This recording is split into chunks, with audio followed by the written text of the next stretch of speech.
All right, what's going on, y'all? We're going to get this day started. It is about 9:28. We got about 2 minutes until the final day of the week kicks off. We've got OPEX today. We've got a little bit of red action coming all the way down to 42.40 before coming back up to 42.58. A little bit of 18-point jump. And that's the name of the game. We'll see how things roll. Everything else is pretty much doing the same thing. XLF, huge gap down in XLF, whereas Tech is just kind of coming back up here to break even just about. We'll see where they will open the day out, but that looks about it. I'm looking at August 19th PM contracts. Again, be aware because today is an expiration. You're going to have AM and PN contracts. I'm looking at PM, so be unaware of that. SPX. Probably in the ballpark of somewhere in the 42.50, 42.40, and then 42.70 up above. We'll see what happens. I have finally gotten the stops and iceberg indicator to load on my chart. I spent about an hour trying to reconfigure things, and I finally got it to pop up, and I was euphoric to get it done. So we'll be talking a little bit more about stops and icebergs on Bookmap today and how to utilize that.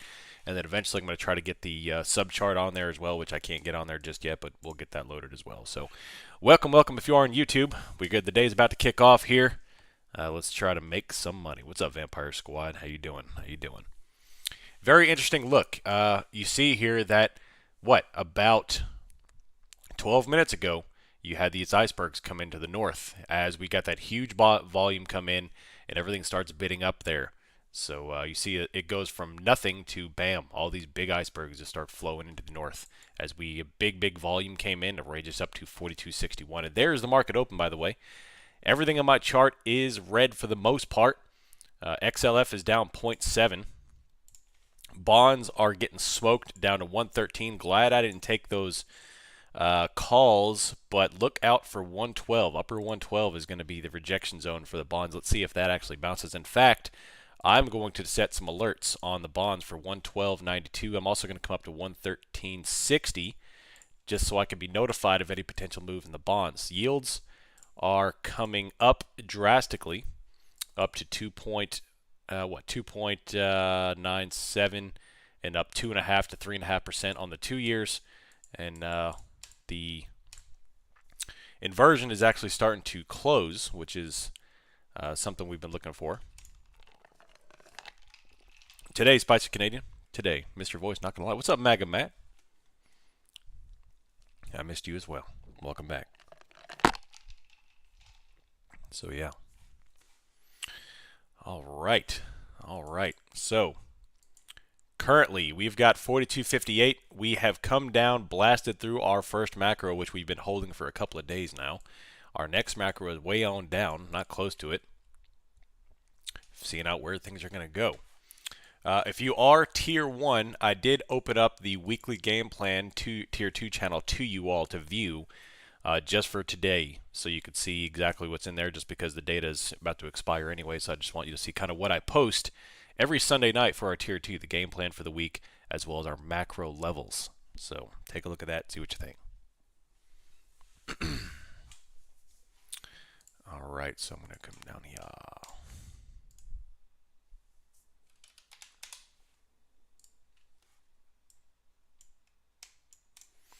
So right now, definitely things are looking green for now after a big downside action. Why is that all the way back here?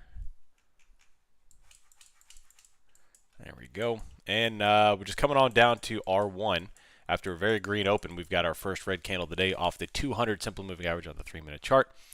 And so far, not all that much moved for the session. Microsoft had a big red candle. They're bottom wicking that. Apple's green. Tesla is hanging out there, Google, and then XLF is getting smoked. Holy crap. Big red candle on XLF. They had gapped down. They had a green bump up into the bell, and now they're big red dropping.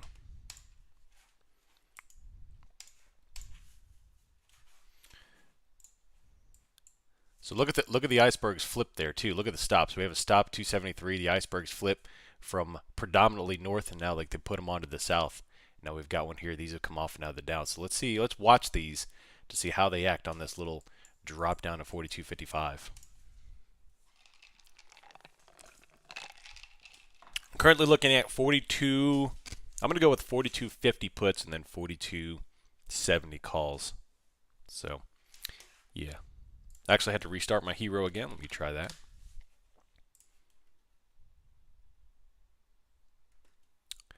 Icebergaroni.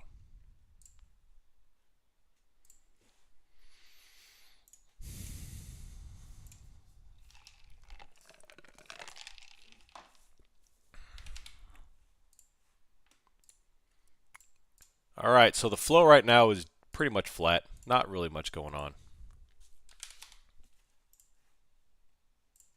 in terms of the flow. So we'll monitor that to see if that actually changes. 1700 on BBBY lotto puts. Man, killer, killer, killer.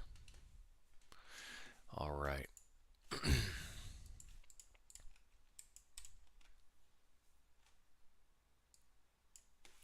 Actually, I want to do this. Stand by 1 sec.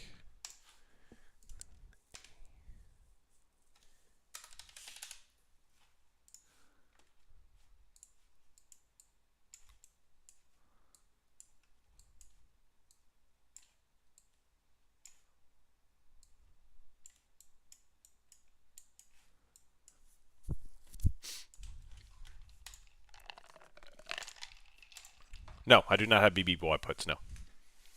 No. Crazy stuff what's going on with them, though.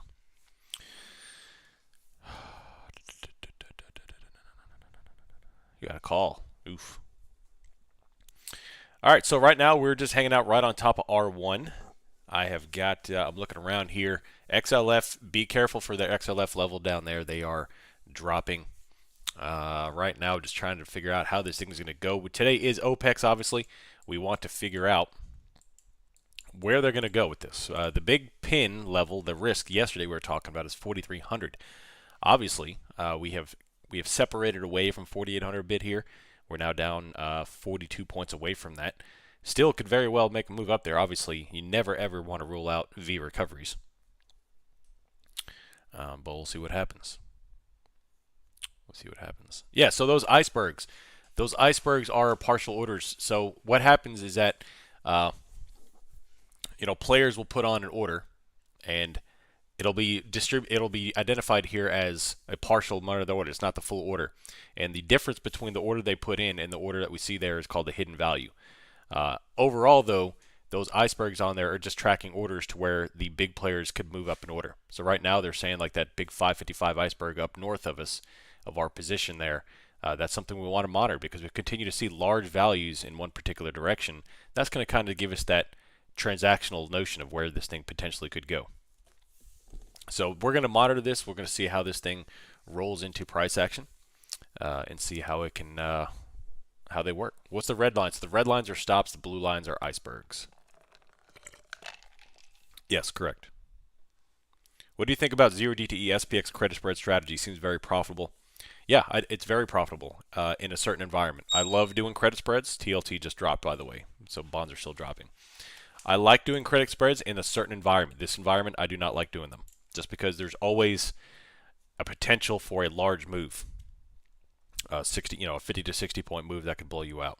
So, but yeah, when the markets are right, I'll swing spreads left and right. Daily spreads, weekly spreads. Right now, they're more trouble than they're worth.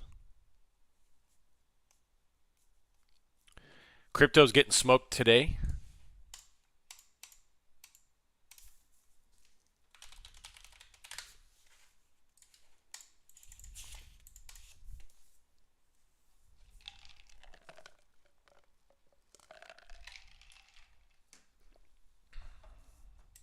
Yep, smoked. Currently got 12.16 here, 42.57. Looking at these trades, I've got SPX PM contracts up 42. So these contracts are a little bit cheaper than yesterday. Yesterday they were about 11 and a half, almost $12, and now they're 10.50. So puts are about 20% more expensive than calls today. And I've got 42. I'm going to go with 42.65 calls or 42.50 puts. Am I happy with this drop? Has this changed your long-term thesis? I mean, I'm indifferent, honestly. It's just a small drop. From a technical standpoint across the charts, which by the way, you post any kind of bearish thesis on social media, you get roasted. But all the technical charts are set up here that we are temporarily looking for some sort of retracement here, and this is only 0.73, nothing crazy. Today being OPEX, we want to see how we're going to follow through with it, and we'll see. My long-term thesis has not changed. Correct. There's no PM. There's no AM and PM and SPY. It just says BX. So.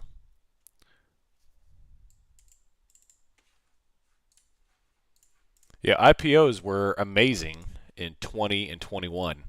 This year, not so much. IPOs went crazy.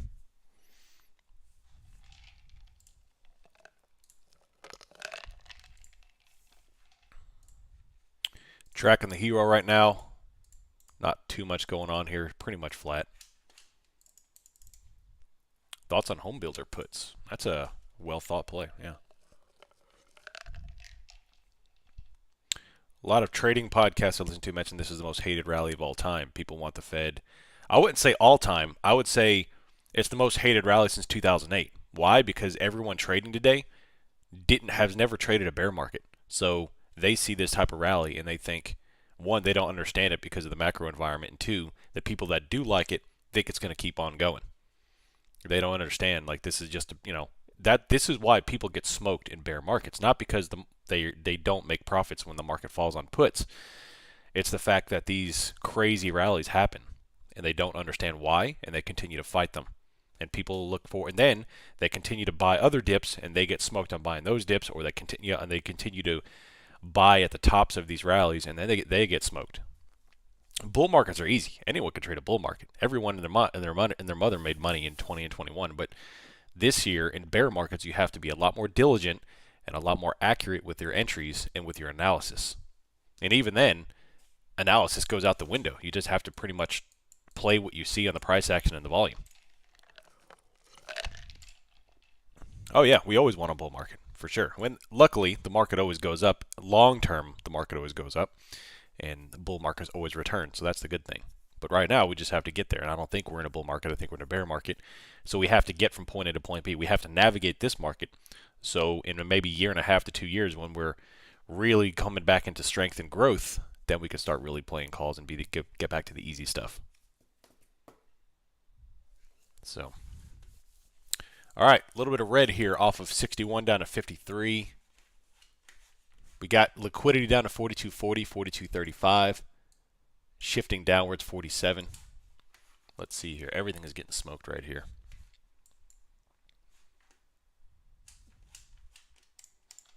Man, look at XLF. Absolutely getting destroyed. Apple, once again, is the last thing to fall. It's green. Everything else is red on my screen. I've got 42.40 puts up. Where are we at now? 51? I'll go with 42.40s.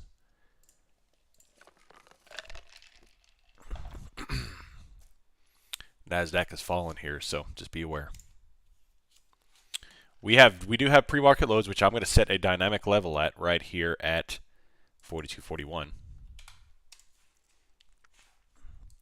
Had a good discussion yesterday in the trading channel about, oh man, hold on a second, Google's falling. I'm just watching things here. About highlighting some of the other great traders in the room. Because I think like others, like Trader J, like Sol, like others, great traders. So we have the trade post channel. So if these individuals, it's completely voluntary, it's up to them. If they want to post their trades and write-ups in there, they're welcome to. Or others, others. The only thing I ask is that you post with the good and the bad. If you lose, it comes with it. Just like me, if y'all want to call out your plays, you got to post your losses too. And for those who do lose, let's be mature and responsible and professional. Because everyone loses.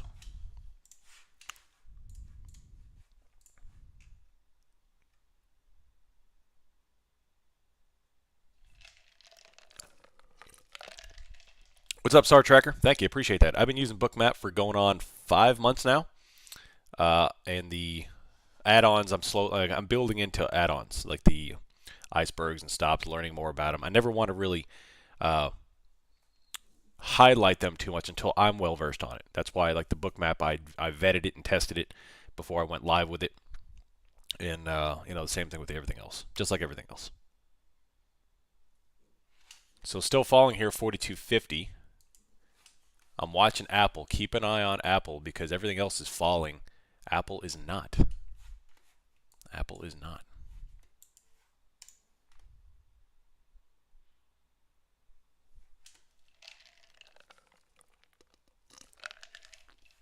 Can we appreciate it on superb titles from the live streams? Appreciate that. Appreciate that.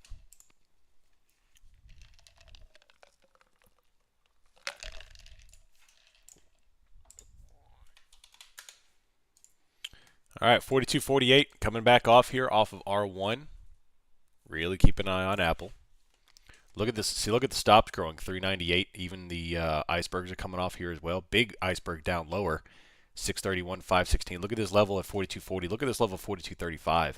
So all the icebergs up north were removed, and now we've got them south. And then a big stop right there. So 42.40, and then 42.35.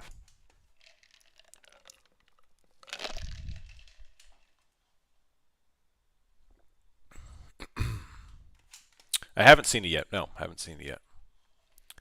But I want to. Sorry about that. I didn't usually have my pre-stream drink, so.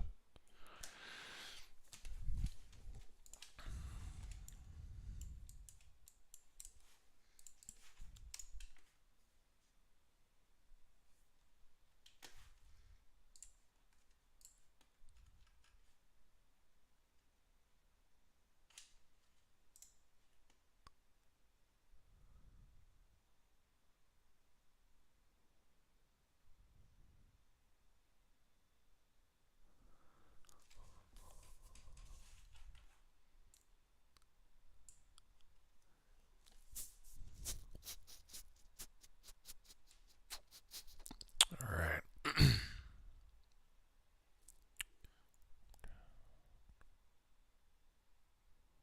So I transacted that right there.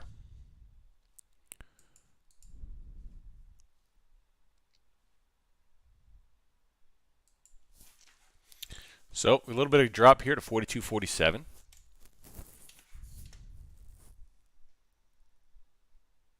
What is this right here? I'm reading something.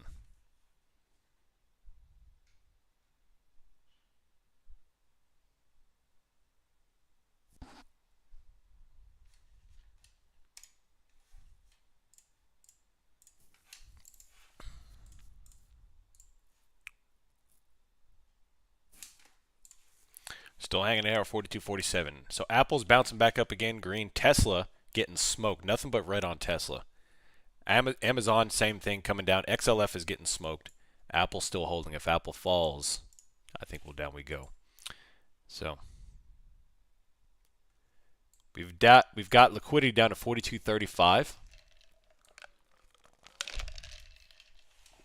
Still dropping. Healthcare is back up again. Looking around here.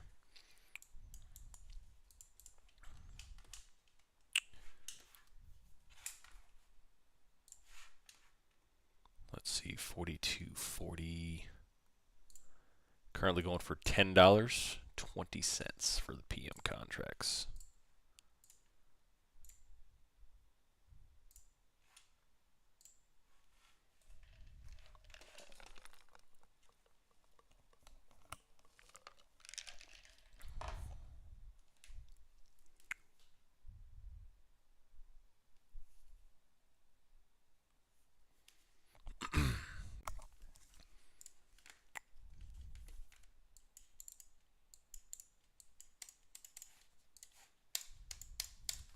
Yep. Look at Apple, right back to the high of the day while everything else is dropping bad. So.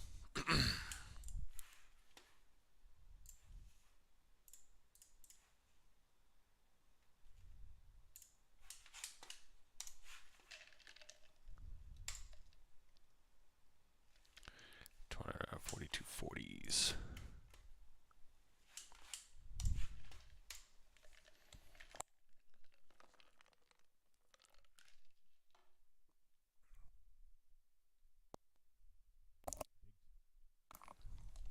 Big tuna. Yeah, Apple is always the honey badger. Apple is always the honey badger.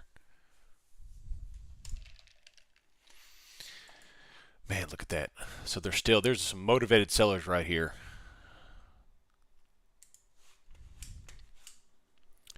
Man, look at that. Tesla, everything is dropping big time.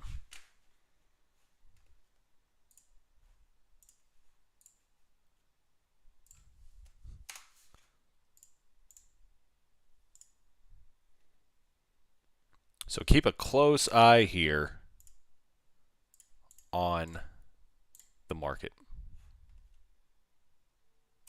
This could be interesting very quickly. Very quickly. Nice, Exoset. So, yeah, we're right here in this morning range, right above pre-market. We've got dynamic level 42.41, which is the pre-market. We've got some motivated sellers. You see these large amount of orders being transacted coming down here. That one absorbed that. You see that large level. And then we've got 42.35 below us.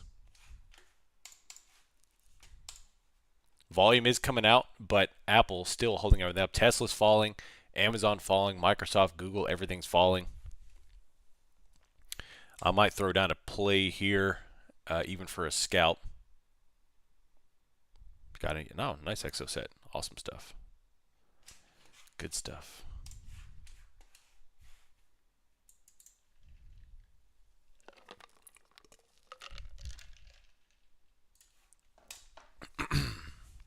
If Apple can really rotate down, down we're going to go. Down we're going to go. VIX call's finally up. Well done. Well done.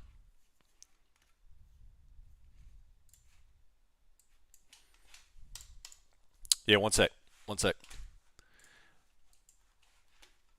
Bam.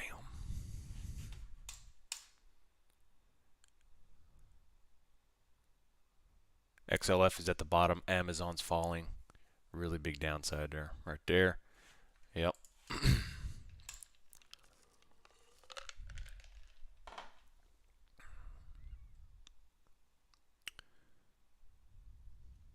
$42.42.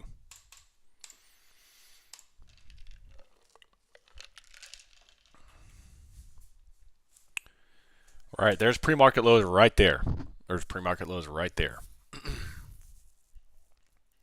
So if we watch what happens, frequently they've been bouncing off this level the past couple of days. Every time we hit these overnight lows, we bounce. So just careful right here. A lot of liquidity at 42.40.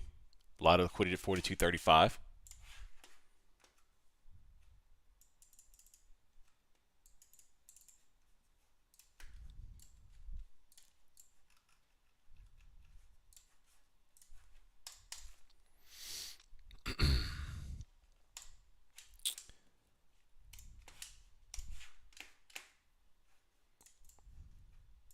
Let's see. Yep, there's a lot of positive delta flow through right now. It was pretty much flat this morning, but it is starting to creep into the positive zone there,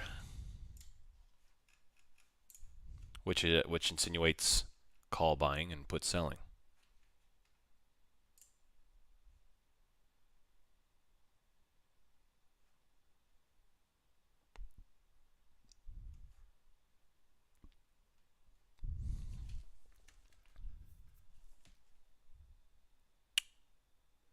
Track record.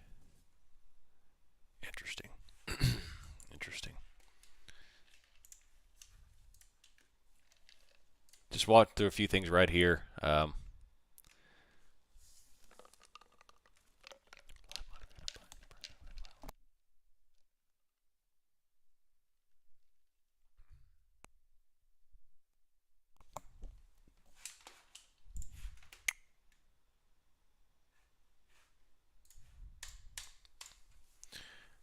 Apple started to go right there, and then they bottom wick. So keep an eye right here.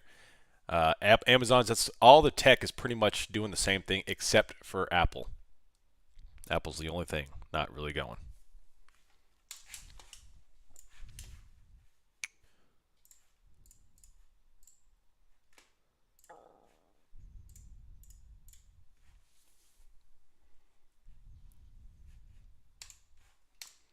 Right here, lurking Larry. Got 42.40 puts up and ready here, just in case Apple decides to have some fun too. Larger orders have coming off. We've got 42.40 still liquidity, and 42.35 needs to be transacted here. So if I enter a play right here, just be cautious.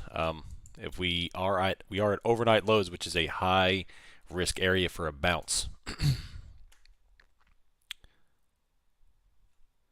Well, you know, it's the largest holding in the market, and it's probably the biggest holding of most, if not all, funds in America. So there's a large amount of interest and motivation to hold Apple up. And Apple, of course, holds the market up because it's the substantial holding of the market in general. And probably the most resilient to economic downturn. Everybody needs that phone.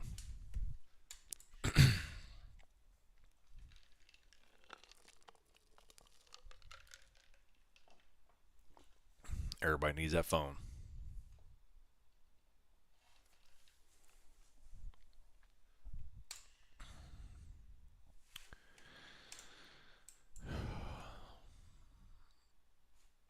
All right, I am banana. I'm cautiously banana here through 42.41, coming on down. Since we took out overnight lows and held, I'm just going to do a scalp here is what I'm going to do and not get greedy. Plus, we got 42.35 coming up here, and I'm already going to be looking for an exit right now.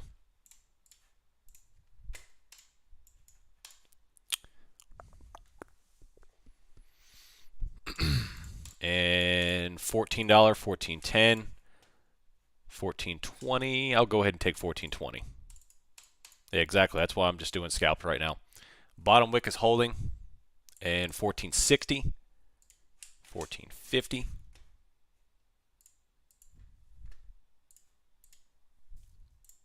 I'm going to go ahead and take $15 half right there. All right, filled half for 15 right there. So now I'm leaving half on for the runners.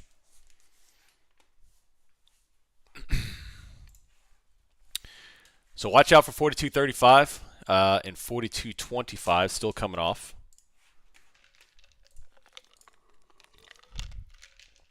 Let's see if we could take out this level. There's 15.60. Nice, florist. 15.40, 15.30. Got to be careful here. Green on Amazon, red on Apple. Tesla is getting smoked still. XLF is dropping, so we definitely have some correlated sell here with the financials and tech. So, yeah.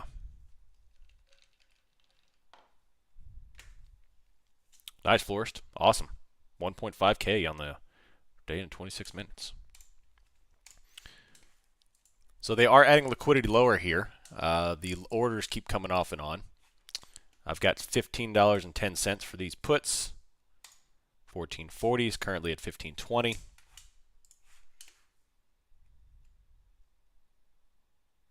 Coming on down. There's right off S2, bounce off S2.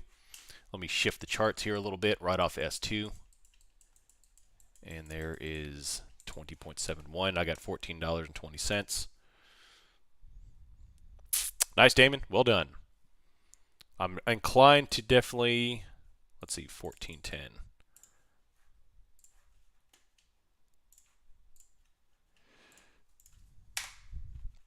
13.20.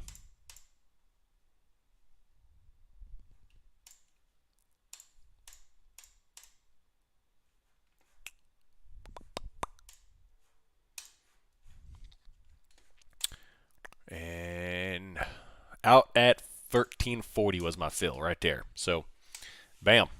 I'll take it. I'll take it.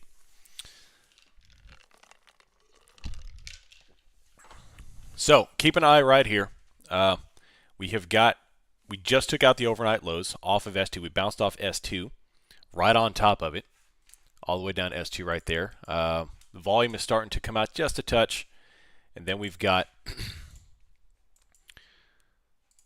I'm watching these monitors here. We got 42.25, 42.50 being put on the board above us.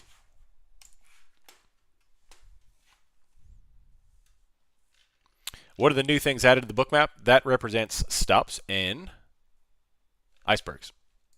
There is NASDAQ. I don't have it up for NASDAQ yet, just a yes, but NASDAQ is predominantly lower, 13,250 to the south, right there.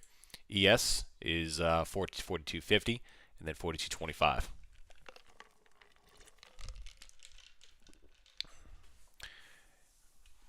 So everything is predominantly definitely down. The only green I'm seeing here is healthcare, and even that is starting to waver. XLF is getting smoked. Bonds took out 113 briefly before recovering over 113, but keep an eye on that. I'm going to post another smoke alarm. Now, interesting where they bounced. I'm going to show you all this. Look where TLT bounced. Right there. That line is a zoomed in version of this right here.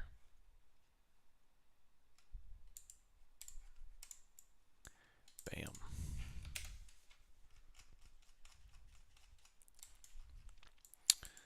Come on now.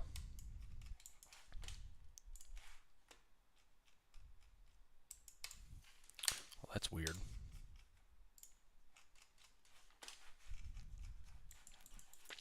Oh, well, once I get this to work, I'll show you.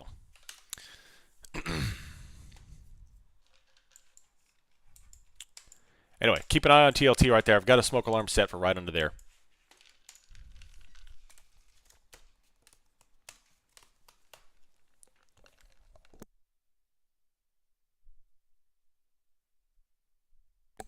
Made 6%. Nice. Well done.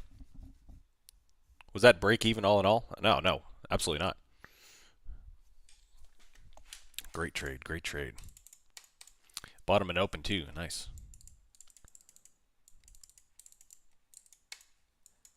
Nice, Mara. 16.6% in 6 minutes. I love it. I love it. All right, so keep an eye here. We still have 42.30, 42.25 now that we're at overnight lows. I'm going to re-enter here if things continue to break down. In fact, I'm going to shift down to 42 because those are pretty much in the money. I'm going to shift down to 42.30s, which are still lower. Currently going for $10.70 right now. 42.30s, $42. Now $10.90, now $11 for the PM contracts.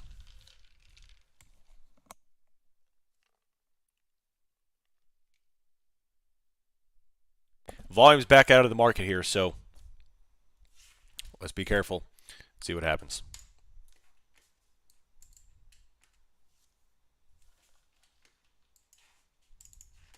They owe us a few downtrend. We haven't had a real true trend down day in a long time.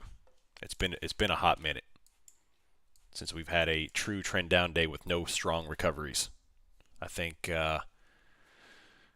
man, June 28th was the last time that's happened with no true recoveries. So it's been a minute. Does OPEX tend to be bullish? Yes. However, it's not always bullish. But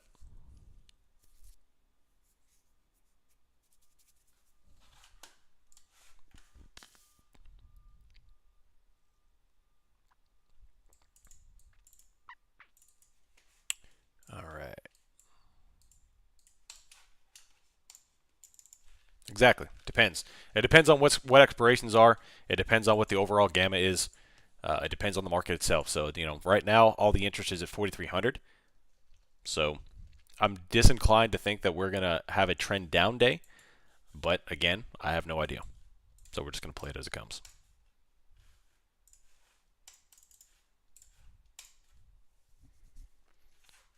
Hero right now does have a massive divergence, positive delta. In fact, positive flow is jumping in big time. So let's see if, in fact, let's see if SpotChem is tweeting anything about that right now, because that's a pretty big divergence. Usually they post something when there's that big of a divergence.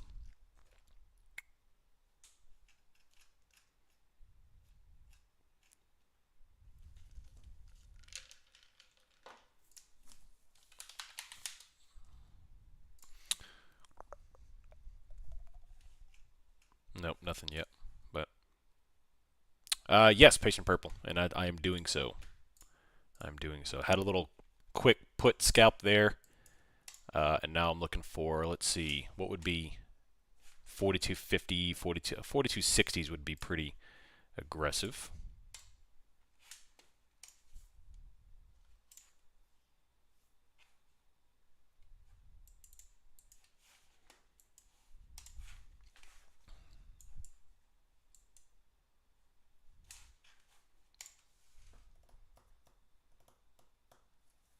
Yep. So the stops are on there as well. The stops are the red numbers, and the iceberg. Ooh, big iceberg just came on too. I've got the orders on iceberg set down to 100, just to filter out all the small stuff. And one just came in for 100.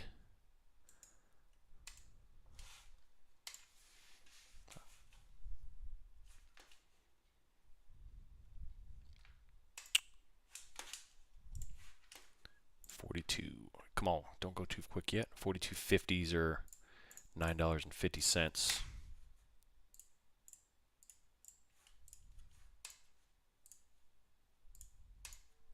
We're currently at 42.43.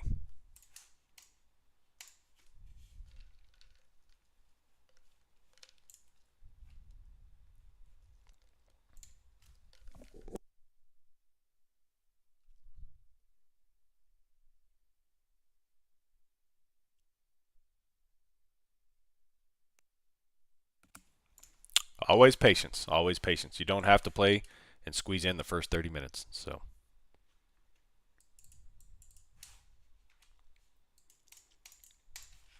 yeah, you do have to pay extra. Yep. So the what are the small and red white dots surrounding that? All right, yeah. So what you're seeing here, you've got the normal stuff on Bookmap, which is the normal price action, the liquidity tracker of the Bookmap. But I've since added the icebergs and stops, and we'll talk more and more about that. But basically, what you're tracking is obviously the stop runs and the icebergs, which are orders put on by whoever it is, and we don't know the full extent of those orders, but that is where they want to put on. So they put on this order here, and the data tells us that uh, that is just a quantity of what they're looking at. So the quantity that they have put on and what we see is called the hidden value, and we're looking to see if it transacts. The transaction was the big thing here because we want to see the price move and then transact particular levels so it can show us true direction in the market. So you have to have sub feed. Yeah, so I've got Rhythmic. I have uploaded my Rhythmic connection here and put on the stop turn icebergs.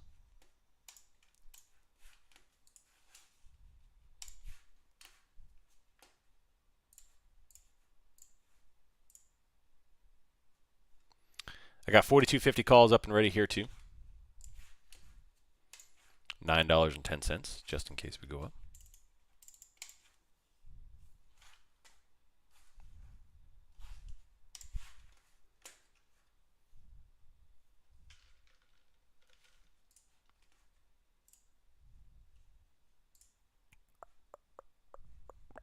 Overall, not too much movement after the big dump. We'll see how we or I say big dump, but it was only 20 or so points. We'll see what happens here off of S2. Nice prism mic. And I mean, although uh, my creative title for the stream it is true. Remove your expectations and be very open to what we see today.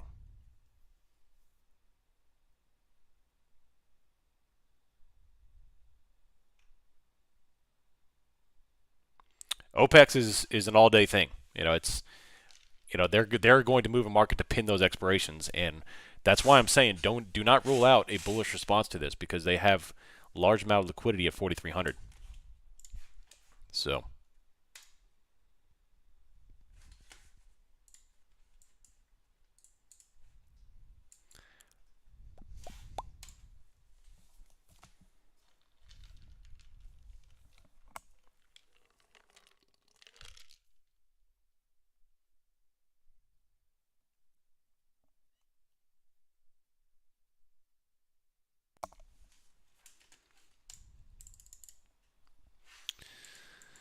So looking on down big time, nothing stands out except for 42.20, 25.30, and then 40.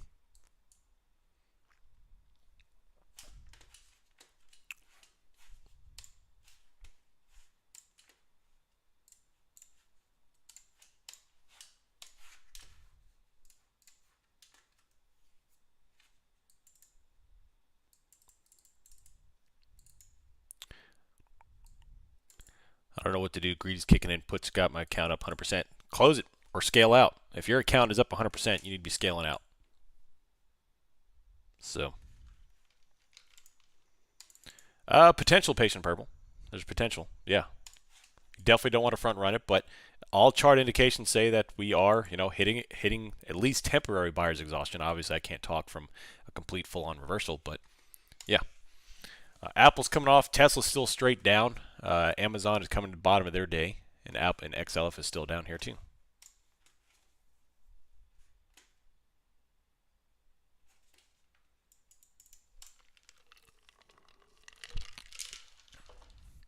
So when I get in those situations where I've got a substantial amount of profit, I ask myself, what more do I want? I'm gonna say, yeah, if I'm up 100%, 200% will be nice, but I mean 100% to 100%. What more do I want?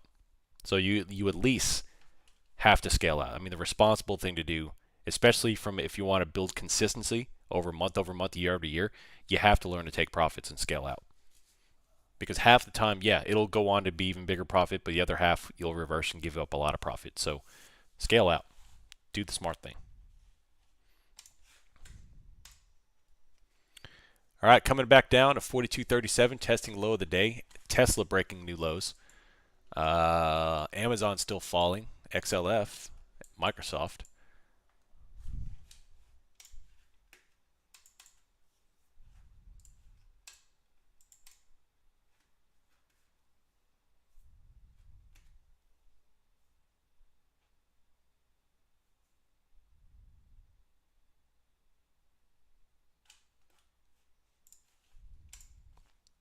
Yeah, buddy.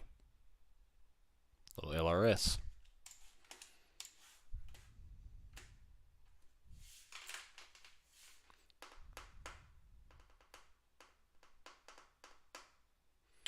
How do you put up 3 charts in your trading view? You go to the top right, that little box right here, you click on it, and you could click on different chart patterns, setups, I guess.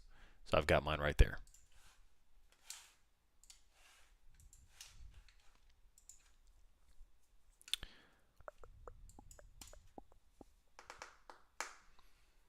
So looking around here, definitely some basing at the bottom of all. Everything else is pretty much basing at the bottom of the range.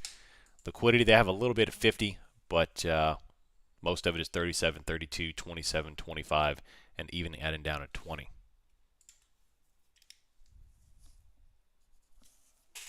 So just one put scalp so far in the morning.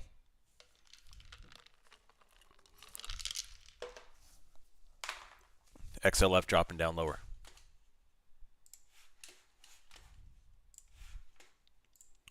Where are we at? 42. I might throw on. Oh, dang. New low of the day right there. Everything is dropping. Amazon, Tesla, XLF just put in new low of the day. So they just put on a bunch at 42.37.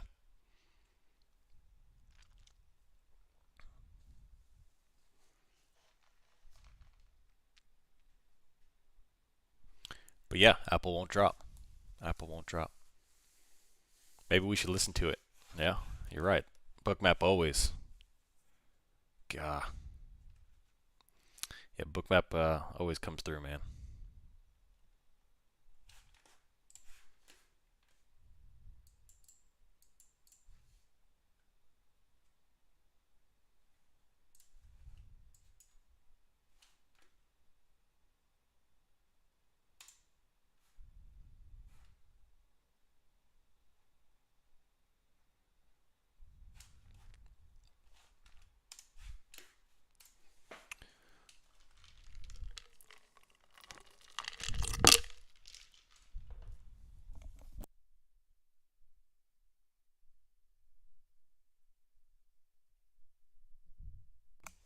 Right now, I'm looking at 30 puts, or 42.30 puts and 42.50 calls. We are basing stuck right on top of S2. We are hovering just under pre-market lows, which the bulls need to reclaim that if we want to have any hopes of recovery. But otherwise, we're going to drop below S2, and we'll even head down to macro, which is under our level. So there's a lot of argument here to go lower. 42.24 bottom macro. 42.37 is a lot of liquidity, and then we have liquidity posted lower, which looks like it wants to transact. Large icebergs keep coming into the south, which could pull us lower. In fact, we've got one hanging out just under here now.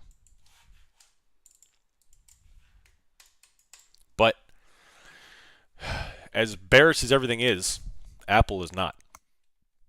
We need Apple to fall.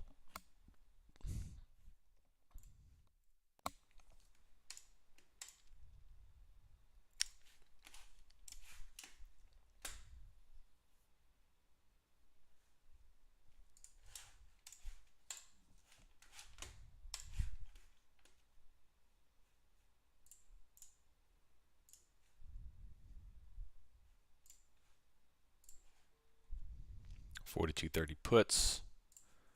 Currently going for $10, now $10.20. It keeps wicking, yeah. It's gonna be one of those things where you might have to be a little preemptive with it, put on some risk because it's gonna hang, and then we're gonna have like a 10-point candle. Apple's going.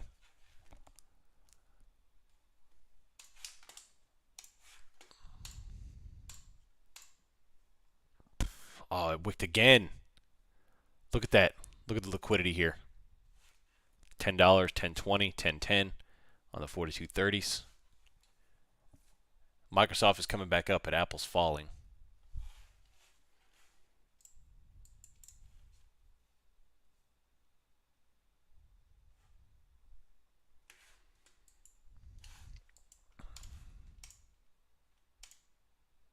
Yep. Apple new low.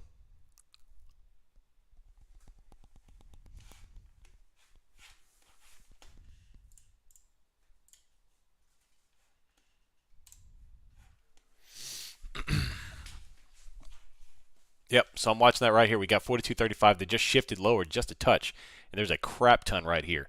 So the reason that being this large, this amount of liquidity being this large, you remember the big timed call we had last week or whatever it was, where we had a massive amount of liquidity and absorbed and popped? This is the same situation except to the south. We have a very large amount of liquidity, and now we're stuck right on top of it. So what's going to happen here, if this does fall, it's going to require massive selling just like that. And if it absorbs, we're going to power through. Just like that. So Apple's through.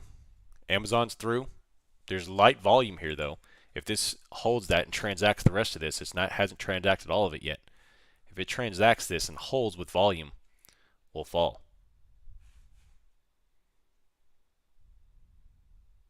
Yeah, there's a bunch. There's a bunch here at 42.35. But so far, no volume's coming through here. We can't transact this level yet.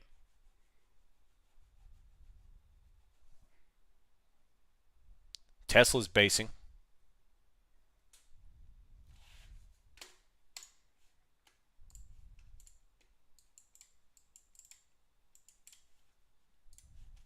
And bounce right there. See, we couldn't transact that level. Couldn't transact it.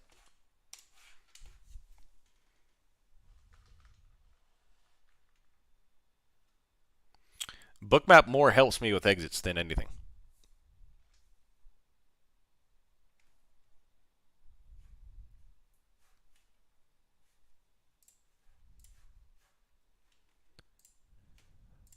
But this is where the big value, among other things, that Bookmap starts to shine. Because where else would you be able to track a live representation of this 42.35 in a way everyone can understand? It's like we have this large amount of liquidity right here hanging out, so we know to be very careful with this level. So there's a big spike in volume right there, or a larger spike in volume. Monitoring price action. Are we going to transact 42.35? If we do, I promise you, we'll go to 40. We'll transact this one pretty quickly if we can break through this level. I think so, Lurking Larry. Yeah, I think so.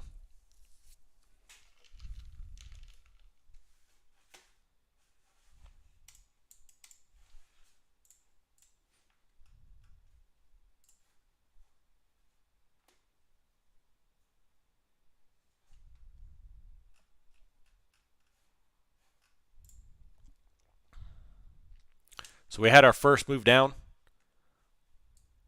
Caught about a candle and a half of this, and then now we're just consolidating around here. Massive liquidity at 42.35.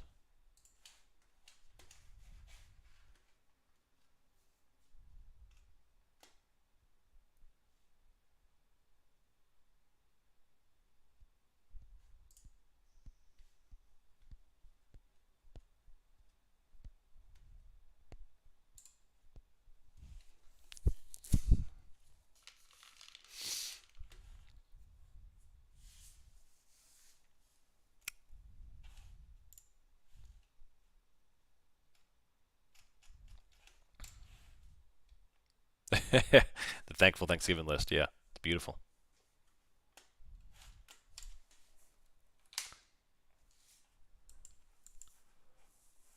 So here's what I've got.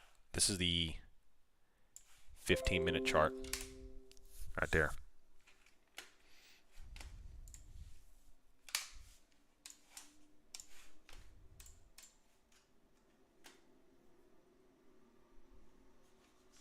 What do you mean by I say transact? The orders are executed. So there are two parts to what I want to monitor within the market. I want to monitor the open interest and the open orders, and then I want to monitor what's being transacted. Transacted really tells me the sentiment of the market, because if it's not transacted, then it could be a spoof. It could be just manipulation.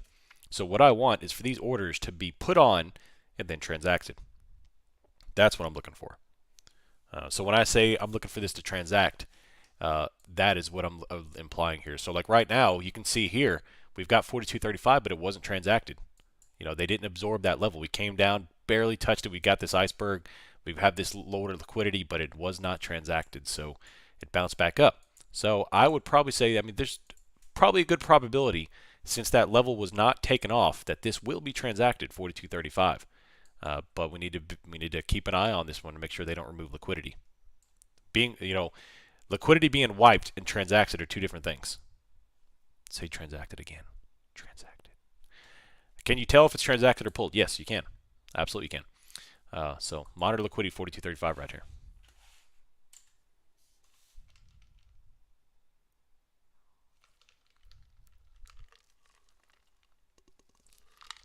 Do you think we'll fill the gap? I don't know. There's definitely a possibility. I never ever want to write off the possibility for a V recovery in this market. It's a bad habit to get into. However, there are so many gaps on the chart that I can't say if the gap is going to be filled today or not. Like, it hasn't respected very many gaps lately, at least the past 6 weeks. So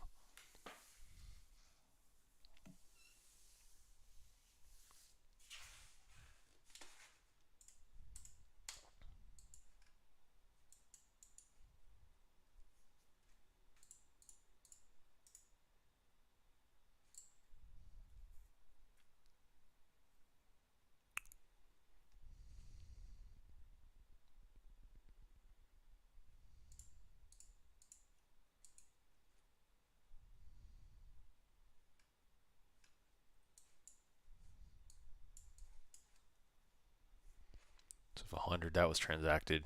That was transacted. So it came down, that transacted that.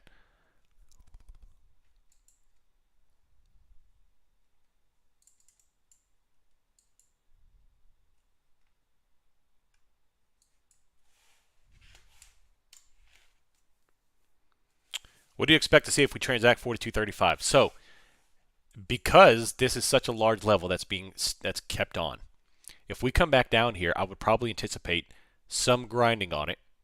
And then what I would want to see, large red bubble here, which indicates an influx of sell volume or execution volume, will pop through that, and we'll probably come down to 42.31 pretty quickly.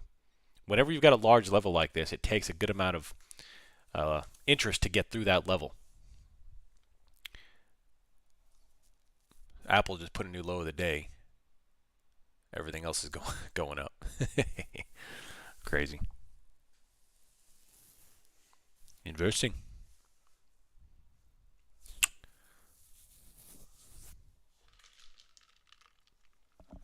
And right now we're just chopping. After the big move down, we're just chopping.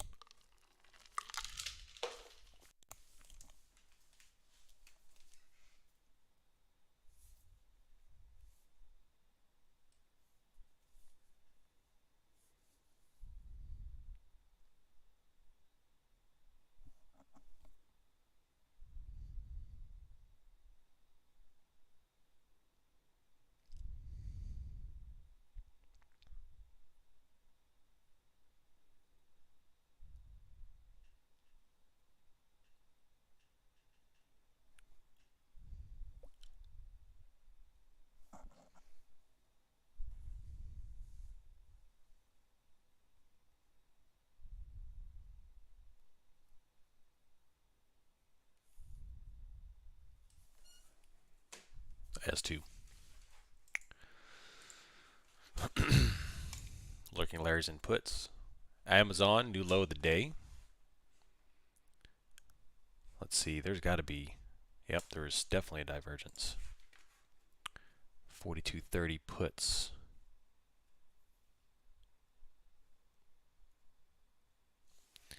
Yeah, they're all putting in new lows. Microsoft has got a ascending bearish wedge.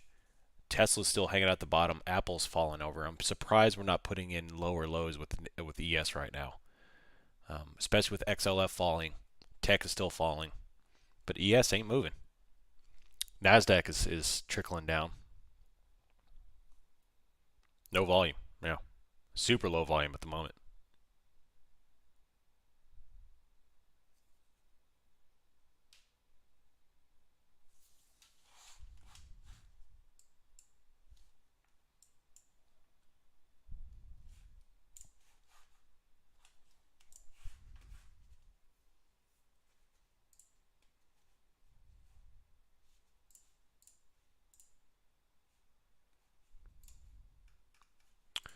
Does XLE and XLV not dropping contribute to where we're staying where we are? XLV, yes. I mean, obviously it's one of the top holding X sectors, so it is definitely providing some of the gas for this divergence here. They're up. They're the only green sector of the day. UNH and J&A are both green as well, which are the 6th and 7th largest holdings in the SPY respectively. Amazon, big drop. Come on now, what you got? Watch out. I've got 42.30 puts up and ready. 42.30 puts up and ready, and they bottom wicked it. Man, it's so difficult to play downside in this market. So difficult. Nothing wants to fall until it does. 42.35 is still getting larger.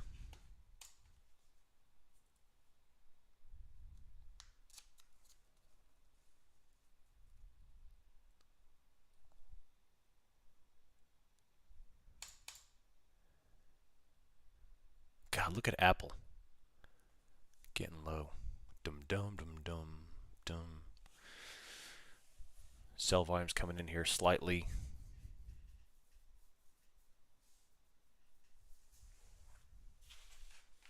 Yeah, it is huge. It is huge. But we can't break it.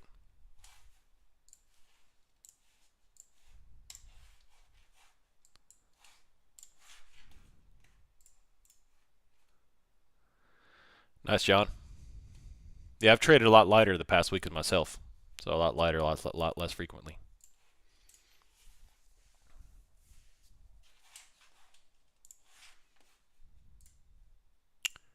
The flow is significantly positive at the moment. Significantly. The largest divergence I've seen in price and delta this week.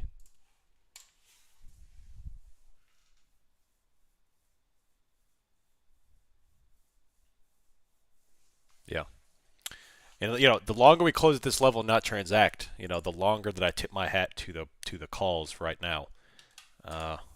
Especially with the 15-minute here, 30-minute, very small candle in the 30-minute, 60-minute, which we are about to print the first candle in the 60-minute.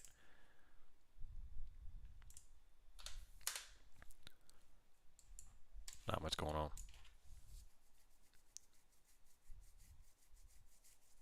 Is this a thing where we can't break lows so we test highs? Well, you got to think about in terms of, the sellers have brought this down. We brought down to 42.37. We have taken out overnight lows. Volume has removed from the market. Now the bears have a job to do. But I hate using bear bulls, but sellers have a job to do. They have to bring this thing lower to transact this lower liquidity. Otherwise, the bears, right now it's price discovery. We're figuring out market value. The sellers and buyers are going to duke this out. And if the sellers concur that we no longer can go lower, and this demand zone continues to build and the sellers can't overcome that demand zone, then the buyers will step in, bounce back up, and come higher. Apple just put in another strong red candle, but immediately wicked it to the green. And I am probably about 6 minutes away from taking on a call, a 42.50 call.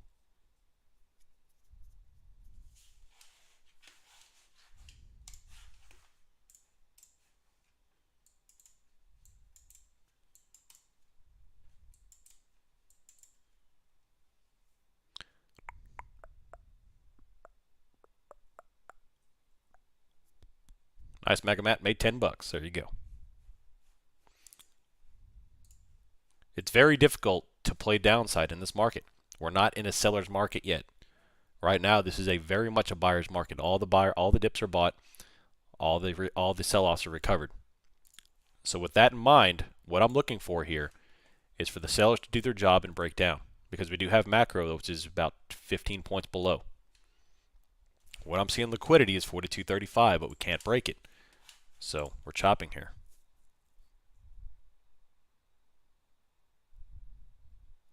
If you are going to front run a position here, you need to be aware and you need to be able to be, you need to be prepared to sit through some red if you're going to front run this position. Because there is arguments here for up and down here. If you're going to front run it, you're going to make a great gain, but you need to be prepared to sit through some red. If you're going to wait for the move to be made, you're going to have a higher confidence, but you need to be prepared to accept less profits because you're going to miss some of the move by waiting. There's a risk-reward trade-off. You front run, you take on more risk, but you get more profit. If you wait till confirmation, you're going to remove risk, but you're going to take off profit. It's a give and take. Which one do you want to play?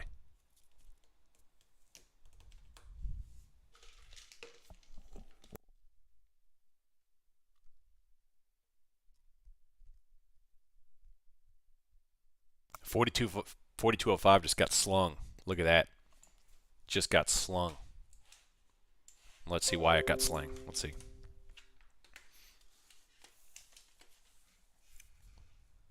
There you go. It's true. Well, if you do want to sign up for Bookmap, I've got the affiliate link. Please use that. It gets you money off of your subscription. Which one do you usually like to play? I usually play the wait for the confirmation. The problem with that is that for me, I don't mind giving up some profit for the confidence. That's great. However, the problem comes in the play calling crap, because waiting for confirmation usually provides for quicker entries, which is not great for play calling. The front running is great for play calling because it gives you time to get in, but it's not always confident, and the win rate is lower when you front run. Obviously, I hate play calling, but it is what it is. 42, 43, 25, right back up. Apple came down and bounced. Yep. So again, I told you I was about 6 minutes away from potentially taking calls here.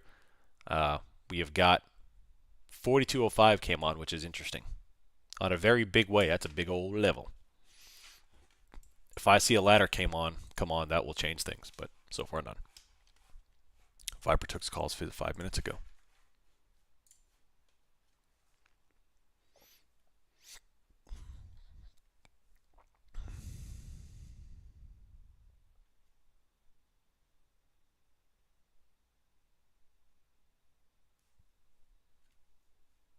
So.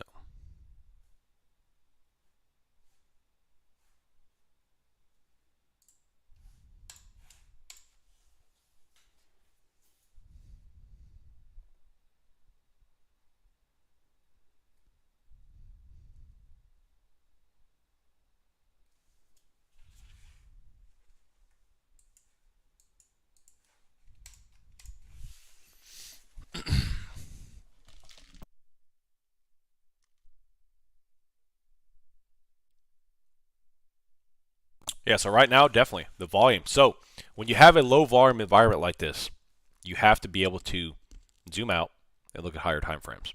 You have to look at the trend in the price action. Oh, yeah, right, definitely. I'm glad, yeah. It's all give and take. This whole market, all it is give and take. You know, the earlier you get into a trade without confirmation, the more risk, higher profit reward, if you're right. If you're right.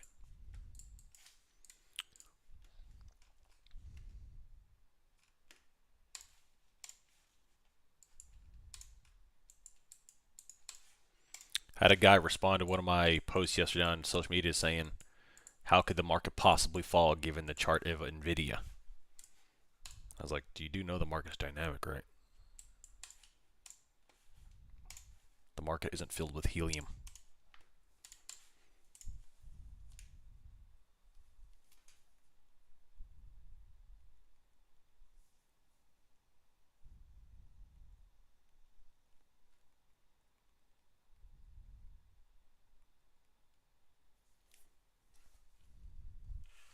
42.05 is getting doubled down on. Keep an eye on that one. And 42.35.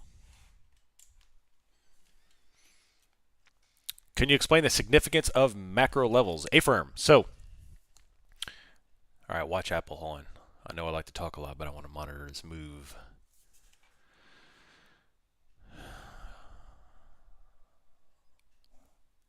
Okay. All right, so macro levels are calculated on, think of them of SR levels on a monthly basis. Like I create these macro levels based on, all they are is pivot areas on a macro view from a weekly / monthly standpoint. When I'm monitoring the market, I want to look at these levels for historical levels that take back from 6 to 8 months ago. How does the market react to particular levels? And that's where I do the macros.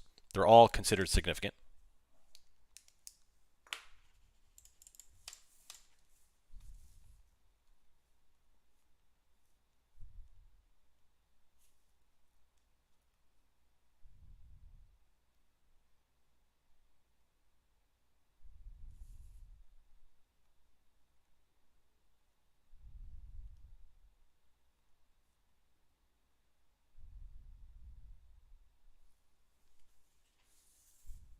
So yeah.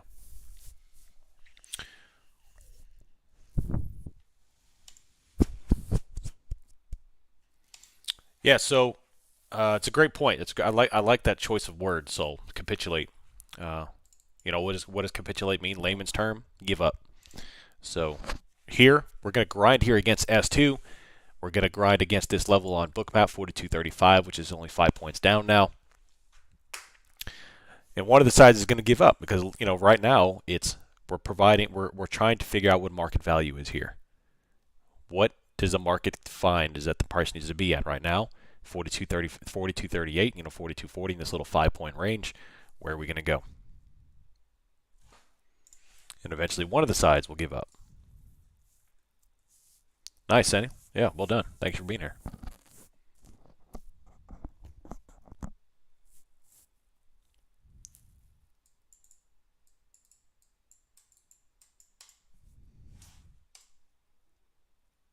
Joke's on us. We pinned him for the day. Hip hop. Yeah, you're probably freaking right too. That's the problem.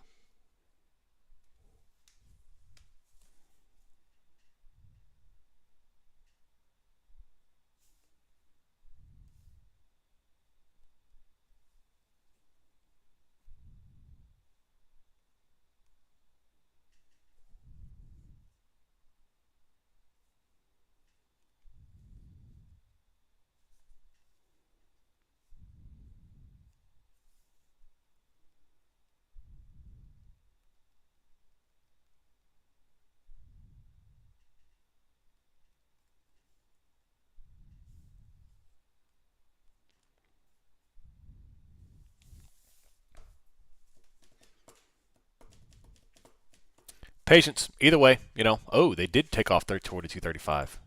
Interesting. So 42.35 has been removed. Liquidity's gone. However, they still have the 42.05 off, but look, they canceled those transactions. And they also removed all the positions down below it in the icebergs. So look at this. I want to notate this for posterity. Right there.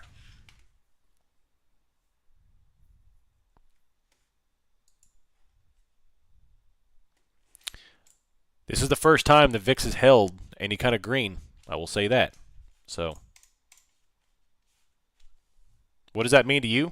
I am no longer as confident. In fact, Amazon's bouncing up here. I'm not as confident as downside here.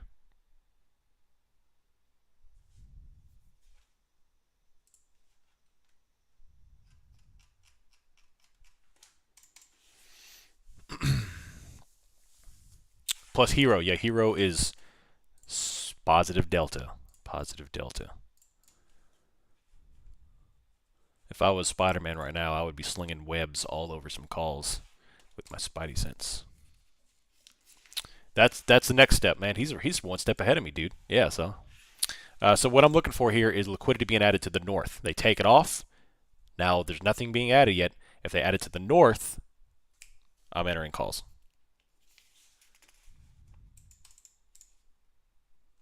Amazon's green, Apple's still falling.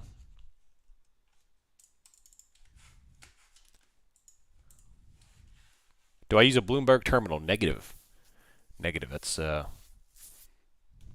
yeah.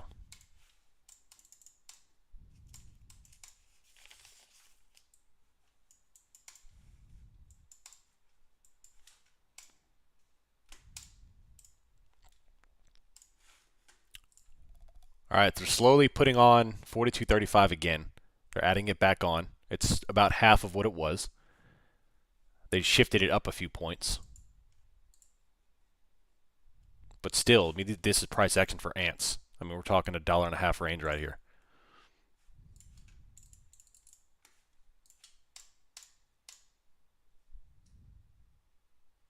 Can you execute your options on Bookmap? I don't think you can. I wouldn't do it anyway, but I don't think you can. I think it's purely just data. Trader J is about to enter a call. They are adding up at 42.53. They put on liquidity higher. They took off 47 though. They're just shifting a little higher and they're putting back on 42.37. Look at the dynamic nature of the price action. This is beautiful. Like look at this visual representation, man. It's showing how the market is managing trades based on the price action. We're not the only ones. Like we're not sitting here just like what's going on here. You see the management of the positions here being put on, taken off, moved, shifted. It's good stuff.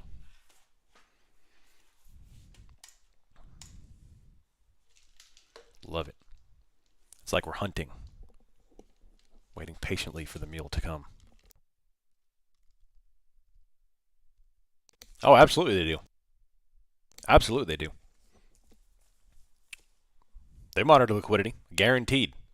Guaranteed. I wish I could go get a job in one of these places if I was smart enough to do that. I would wear one of those little cameras.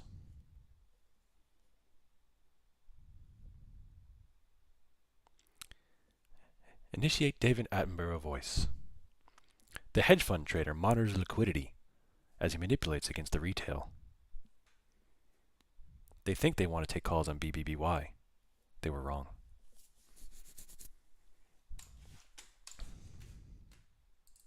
I do enjoy my freedom, that's for sure. Yeah.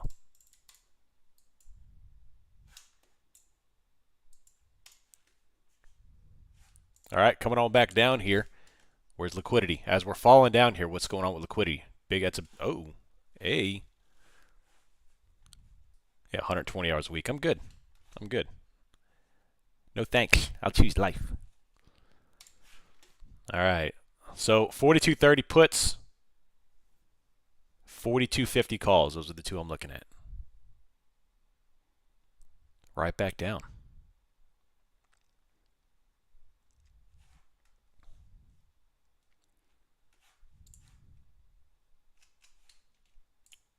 Yep, that was. Look at that. Look at that. See this? Look at that. See that big red stop right there was just transacted 244 compared to everything else you see? They threw on a stop. That was right there. Came down. Now I bet we go higher. Watch this.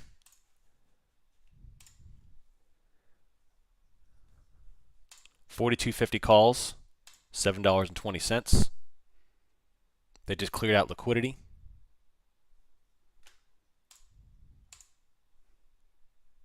Banana 740. I'm going for it.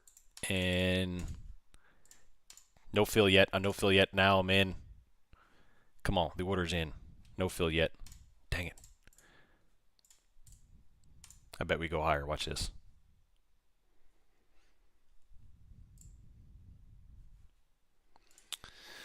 No fill yet. No fill yet. No fill yet. No fill yet. 730. 730. 750. 42.50 calls. Come on. And in, filled, 750, executed, 42.50s. So I'm going to play this scalp. 42.50, I'm in. I'm sorry, 750, I'm in on the 42.50s. Amazon squeezing, and I think that was a stop loss right there.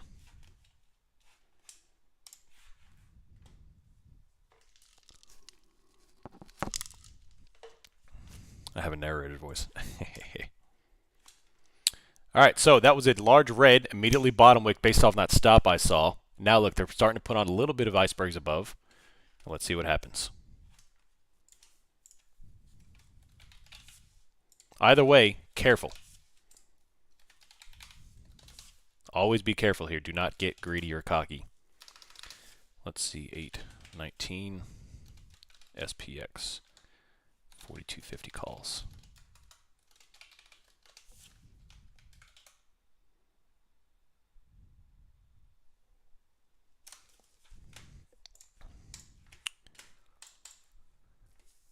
Amazon's going back up. Ooh, okay. So, y'all just be careful here. That's all. I made a play based on that stop. There's 760. There's 770. Amazon's climbing. There's 780. I'm taking a. I'm all right. I'm gonna set $8 for a few contracts here just to take some off until we get a breakout. Trader J front running them. I like it. I like it. I like it. So yeah.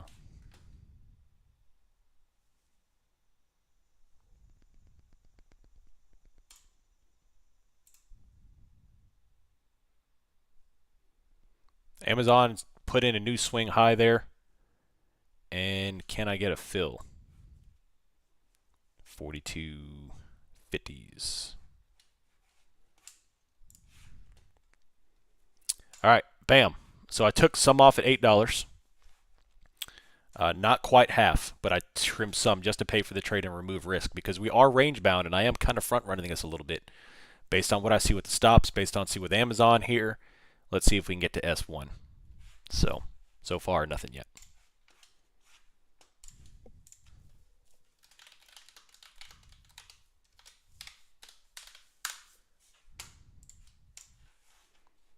Come on. Give me one more good handle here. I am, Alec. I am. All right. 42.50 would be a nice move there. But can't break out. We can't break out the swing high. Swing high is 42.44. And I'm putting a swing high, 42.44. We can't get through it. So very cautious on this trade. I'm about to take another position off if we can't get through this trade.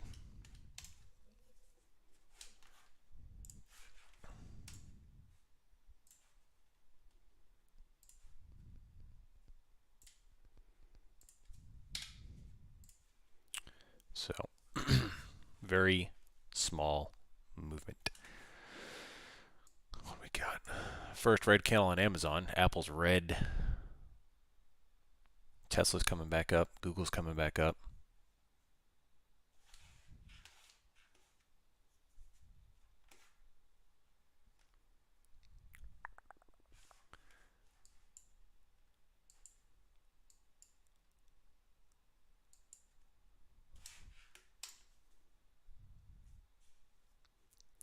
Apple's always contrarian, man. Apple's always contrarian. There's $8.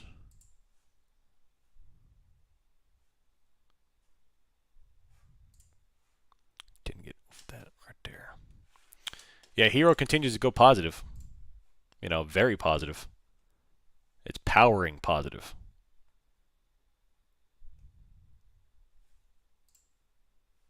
So we'll hold on to him. I bet it'll be that classic V textbook recovery. Yeah, probably. I mean, that's what's been happening every day, so that's why we know. Let's see what happens.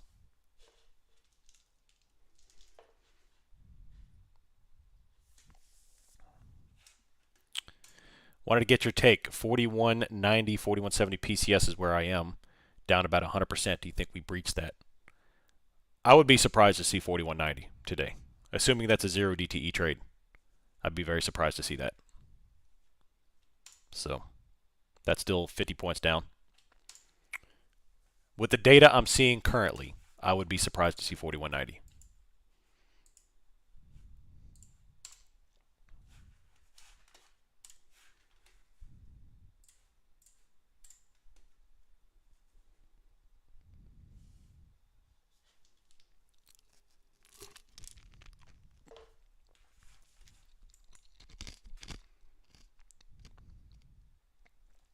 Amazon's going up, new high. Nothing else is really moving except Amazon. 42.05 has been removed for the most part. Still a significant level, but they did remove a lot of it. So just be aware of that. It's still there. All right.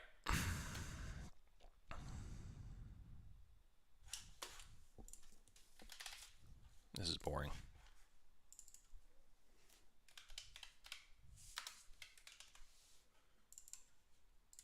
I can't squeeze out more than a 6% gain on these things. Because Apple decides it wants to go down now, while everything else is trying to climb back up.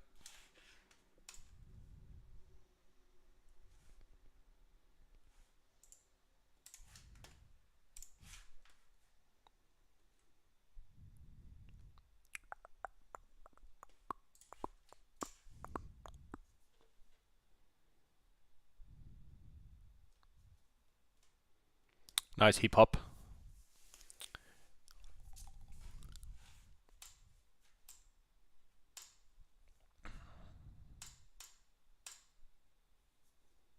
Yep. So the delta flow is very, very positive. We're still holding very, very tight range. I mean, ever since the first fall this morning, we've been in a 9-point range. Some of the candles are even just 50-cent dollar candles. Just very, very tight stuff. We had a stop loss candle under volume. We had the follow on green, and now we're just kind of trickling on back down here. No momentum either way. What's up? Yeah. Oh, that's it. Happy Friday. Yeah. Happy Friday.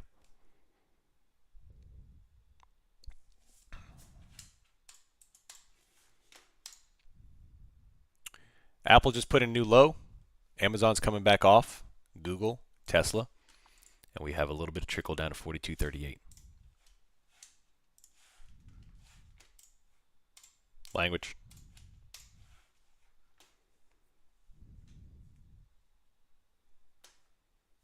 Bookmap does show stop losses. Yeah, those red numbers are stop losses.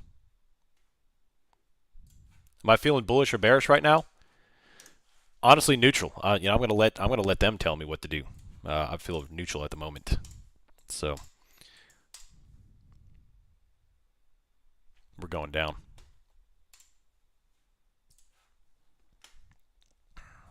Canoe in a hurricane. Yep.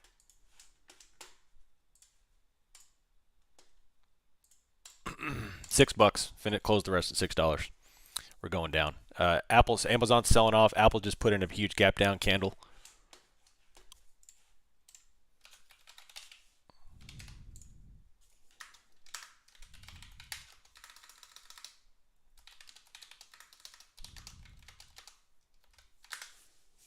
I wish. 65, $6. Right there. Right back down to lows of the days. So they stop loss the bulls. This is just nasty pricing. They stop loss the bears there. Came up, rejected the high of the day, that swing dynamic level 42.44, and coming on back down. So I'm not touching this again until we break out of a range.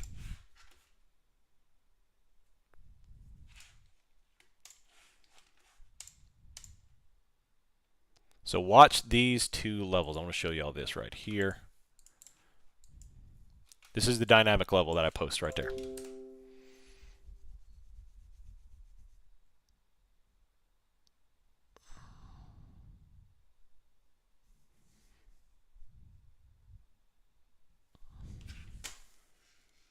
Yeah, $6, not 65. Yeah. You're welcome, Gregory. Blue numbers are icebergs. Look at that iceberg. Massive iceberg just came right there. So, what are the bonds doing? I've got some alarms set on the bonds. Right there. Not moving quite yet. They're still hanging out there at the low of the day.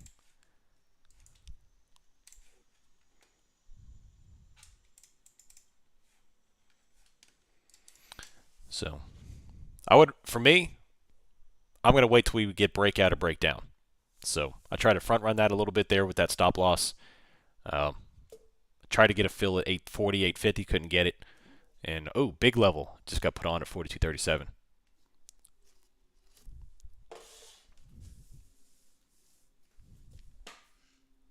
Nasty day so far. Nasty day. So 2 trades for me today. One positive and one neck and neck.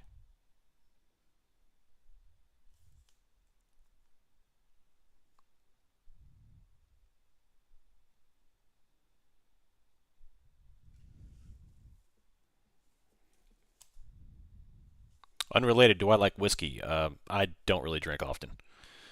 Um, I used to be a Jameson and Sprite type of guy, but I don't really drink. I can't even tell you the last time I had whiskey. Over a year. Even though I'm in a state that is very well known for whiskey.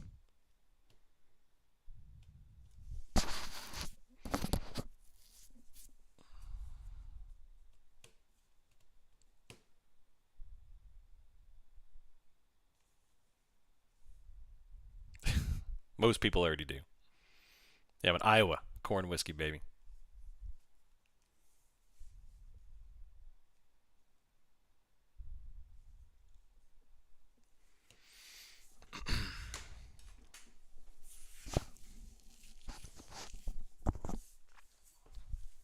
America. Hey, Kentucky. There's a lot of whiskey in Kentucky. You can do the Bourbon Trail is great here. You could do. I mean, we've got Wild Turkey, fantastic.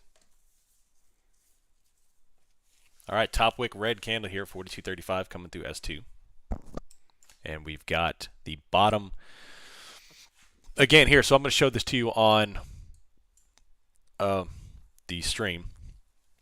So I calculate in addition to my SR levels, I throw down on dynamic levels, and what I mean by that is I let the market tell me what the crap where we're going here. So not that one, this one. All right, big red right there through the low of the day. Can we hold? Bottom wick right off of it. So dynamic levels are swing highs, swing lows. There's micro dynamic levels and there's a little bit larger.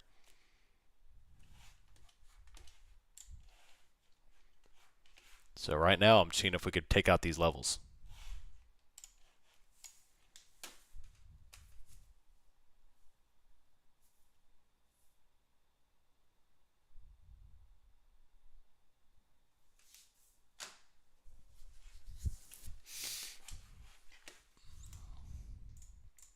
Yeah, but it's definitely coming back off.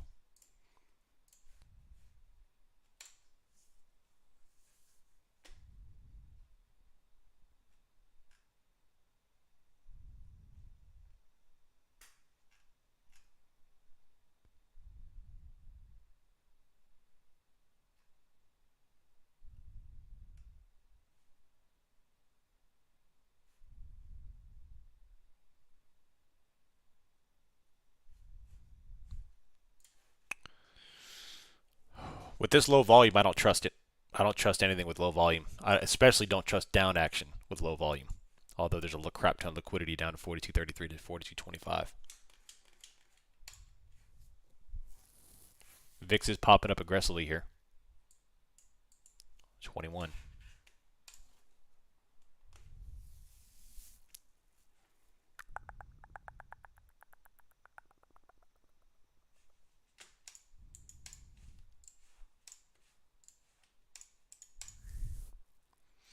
Yep, I'm still holding the VIX calls.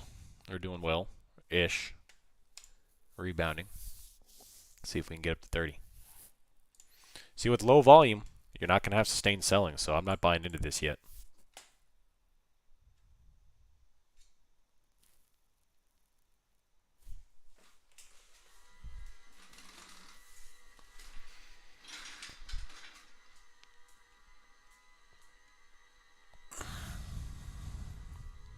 Yeah, because it's moving so slow. And look at that. We just bottom wick right up that. So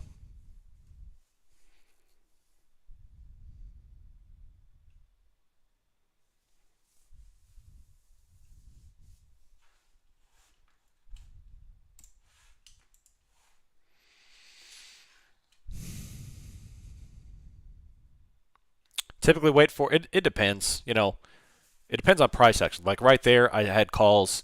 I got out for some for a profit, but once I see that profit break, when I see that price action breaking down, especially after something I didn't expect, and that's the thing there. A keyword is expect. I'm out. You know, I saw a quick stop loss reversal to the upside. I was looking for a breakout, especially with Apple climbing up pretty hard. Then I didn't see that, and then Apple, of course, the big dog Apple, kept falling. So that to me, that's a no-go. That's a low confidence trade, and it very well could come back. But that for me is gambling. It's hoping. So TLT. Bonds continue to get dropped, and they're about to hit my next strike of 42.75. I'm sorry, 112.75. My alert.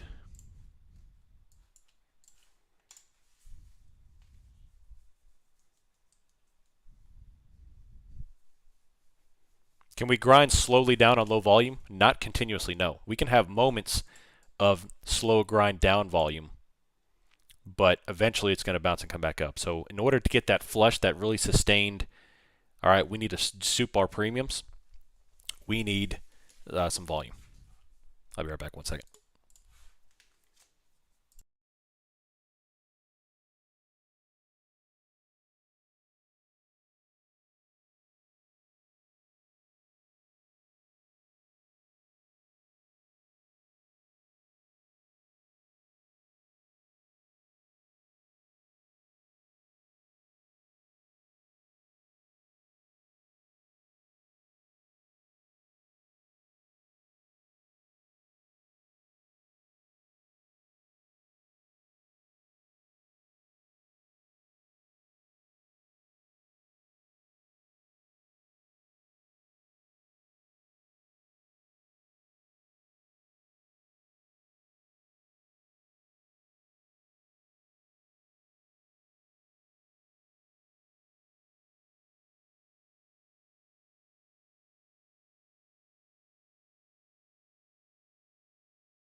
All right, I'm back. Sorry about that. Oh, man.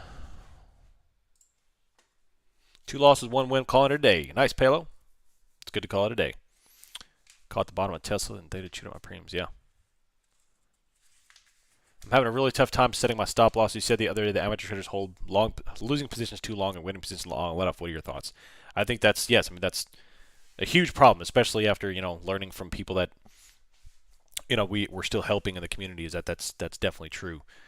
The only way to combat that is through refining your process, learning the academic side of the market, and then controlling your emotions. And it's unfortunately it comes with experience and effort. That's the only way you're going to get it through because you have to fight your instincts and read what the market is doing and take your ego out. If you're wrong, you're wrong. Get out. Who cares? It's not you versus the market. It's you versus you. The market is there for the taking. The market's going to do what it's going to do, and it's our job to ride that to make profit. And if you're wrong, you cannot afford to double down or to continue to be wrong. If you're wrong, cool. Get out. Don't continue to be wrong because that's where you get destroyed. Nice. I'm glad you liked the podcast. I appreciate that. New episode coming out this weekend.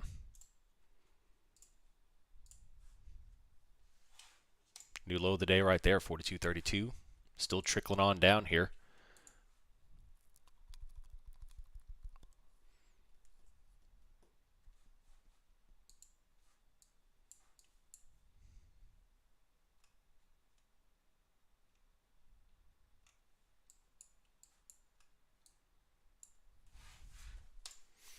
So this thing is just moving pretty slow on no volume. I'm not taking puts here just because it's barely moving.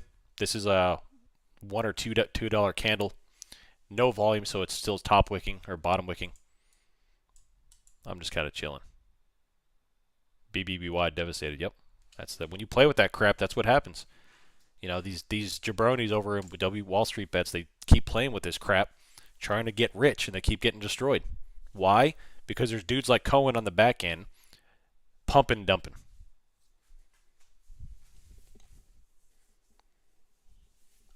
When you're going up against someone who has hundreds of millions of dollars, you're not going to win. I did Ladder. Great book. I've got that one of my recommended books.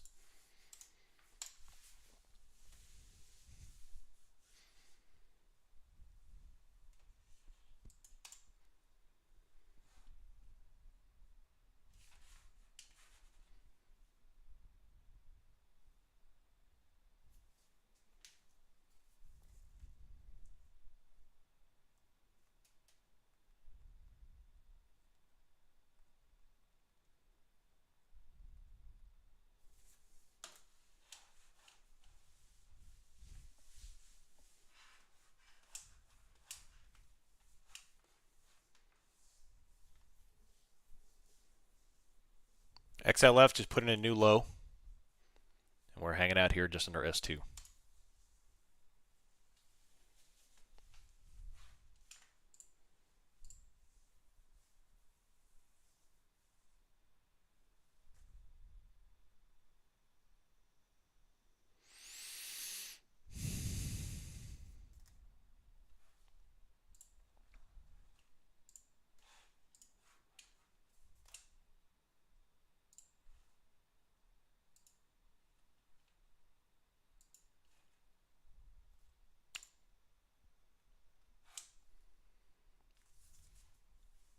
Look where VIX bounced, right at our pivot point right there, 2120.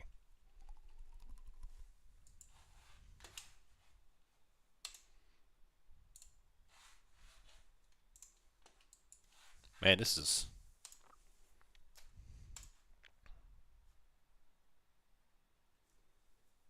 Yeah, and you know, the SEC, they ain't going to do nothing about it either.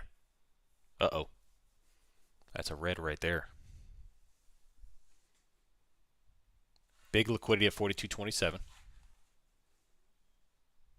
Yep, it was. I saw it. Like my eyes, all the different like the price numbers indication on TradingView, like all 6 of them just ticked down, and my eyes just went boop. Yeah.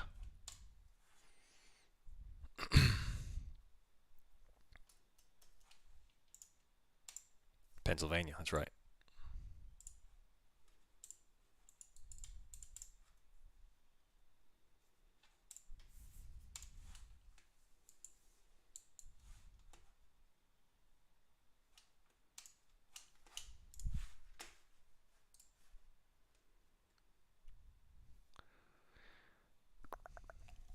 $42.30, still dropping. Low volume stuff. Volume is starting to creep in a little, but still overall low. 42.27, 42.25, and that's a larger red candle. Look at that.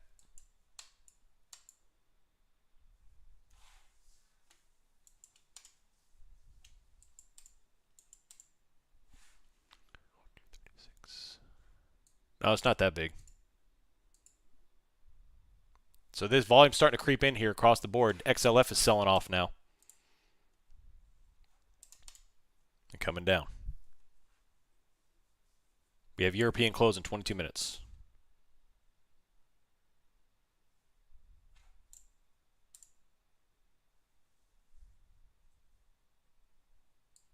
Oh, you're good, Trader J. They've kind of faked us out there. I got you.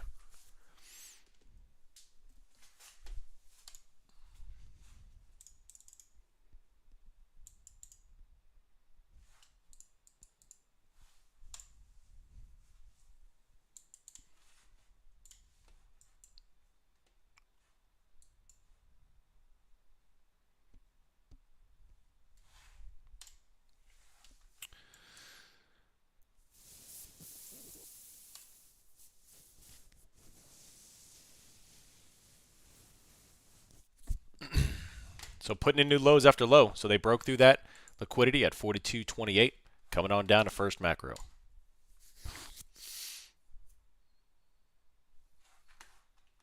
across the board. XLF broke. That's what really drove us lower there. XLF broke and really sold off. And tech is still holding down. Amazon sold off all of that big reversal. Microsoft new low, Apple new low, Tesla new low, Google new low, and XLF just coming on down.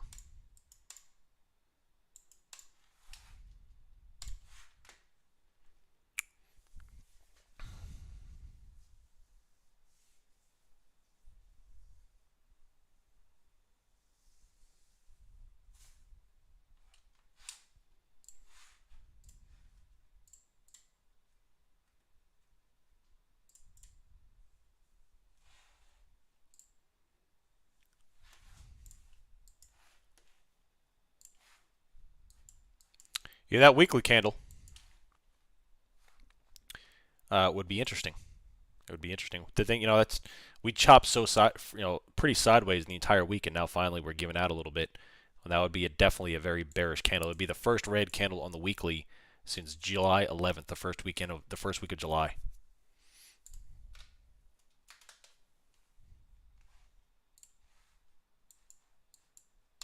So we're just selling right back off. That's a drop from 42.43 to 42.23 down to the first macro. Hero is definitely dropping back off. The deltas are coming back off. Negative.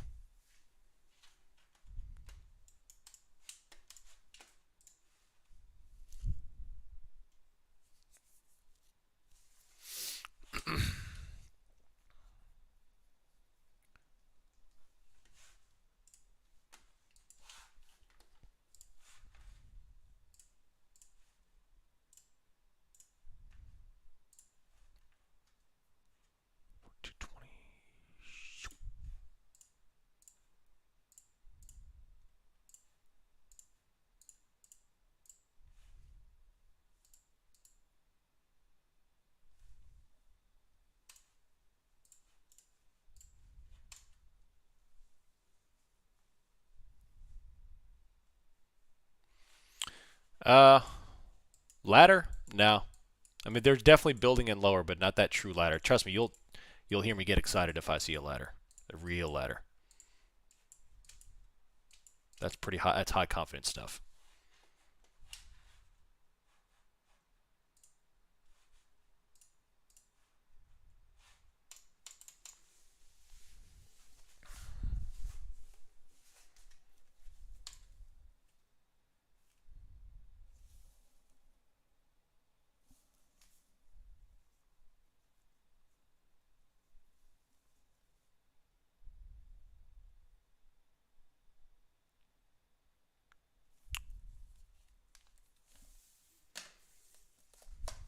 Megaphone cucumber. Might be a strange question, but is there anything fundamentally wrong to be making money on calls today? I mostly bought off support in that first hour, protected the trade early, and managed my downside. I mean, no. Counter trend trades, there's nothing wrong with counter trend trades. Especially on coming out of a market where every day is paid calls. Calls have paid every day. So, I'm not going to fault you for that. The counter trend trade, the only thing you have to be aware of is you have to get out quickly. The counter trend will pay a lot, but you got to get out quickly. The trend trade, you have to be more patient and hold longer. Just like, playing calls in the downtrend or playing puts on an uptrend, you could do it. You just got to play it for what it is. Counter trend, get in, get out.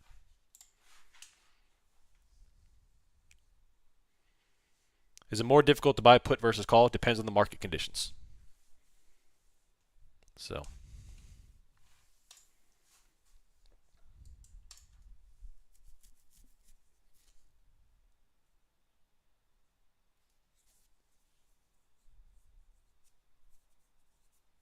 Yep, macro level. Bounced right off macro. Beautiful. Beautiful. You're welcome.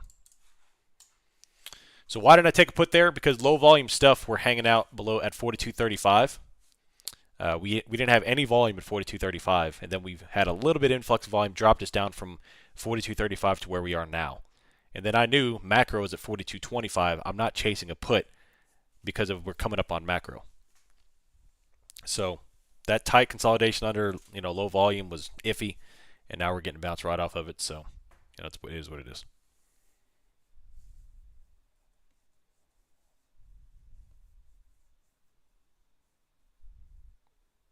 We have such large red candles and very little green. How long could a sell-off last for? Well, honestly, this is a downward day, but I don't see a terrible amount of sell, a real sell momentum here. So we'll see how this handles here. If this comes down here, then it could turn on the algorithm. That's what I'm looking for, is like the hedge funds big money to really dump this thing. And if we break under macro, we could see it. But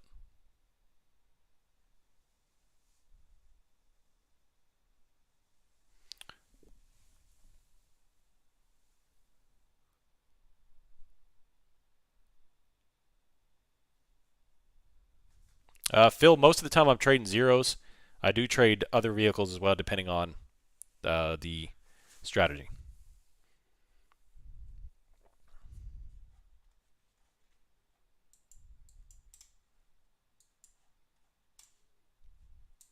Took puts at S2, scalp calls against them to swing high and rode them back down. Thanks to the Sunday call, it turned into 2. Nice. Love it.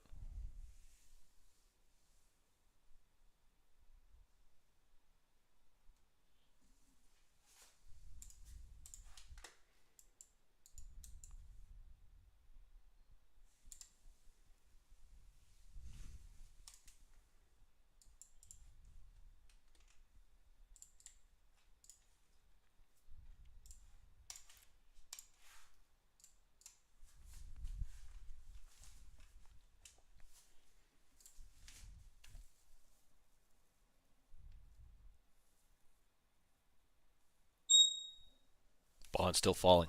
I just got an alert on bonds. Still falling. I'm going to set another one at 11/112.70.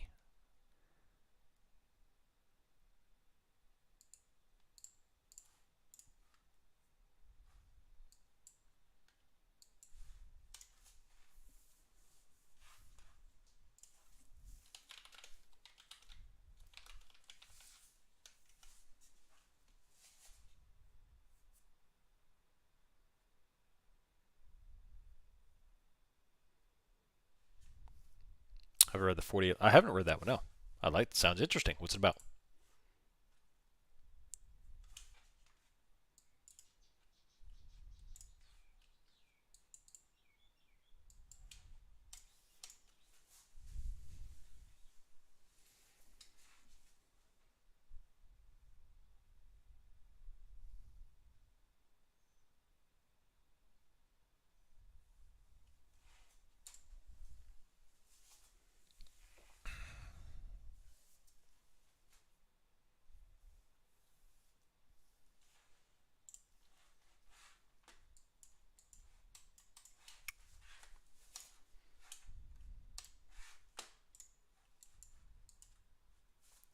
So we got 42.25. We've got 42.05.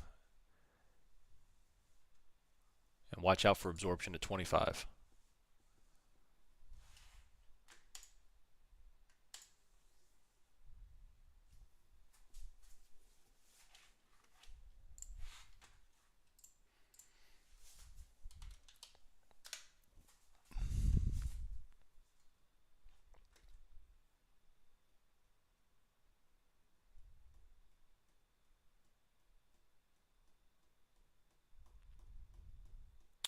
We have 12 minutes until UK close.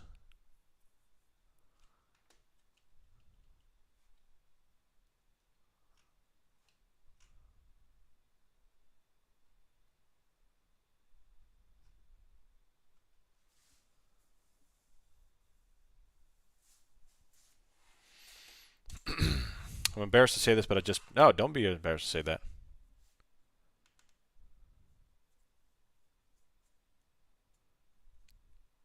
I never want anyone to be embarrassed about losing.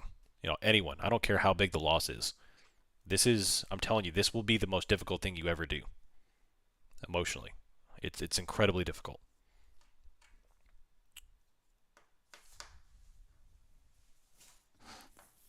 What are we talking about? I left 10 to run. Are you still in 54? What are we doing? What are we talking about, David? So,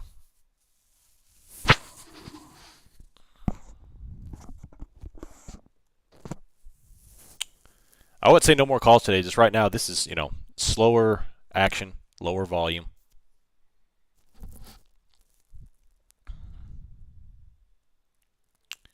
Yeah, keep on reading, learning, and ask questions, of course, definitely. It's happened to me. It's happened to, I would say, pretty much everyone. Oh, thanks, ADB. Appreciate that. Yeah, it's calling out trades is more difficult than actually trading. Trust me, but I appreciate that.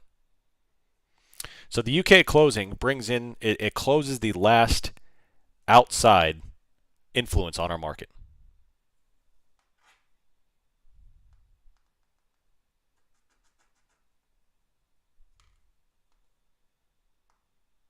I bet this runs. I would probably say you're right. Tick turd.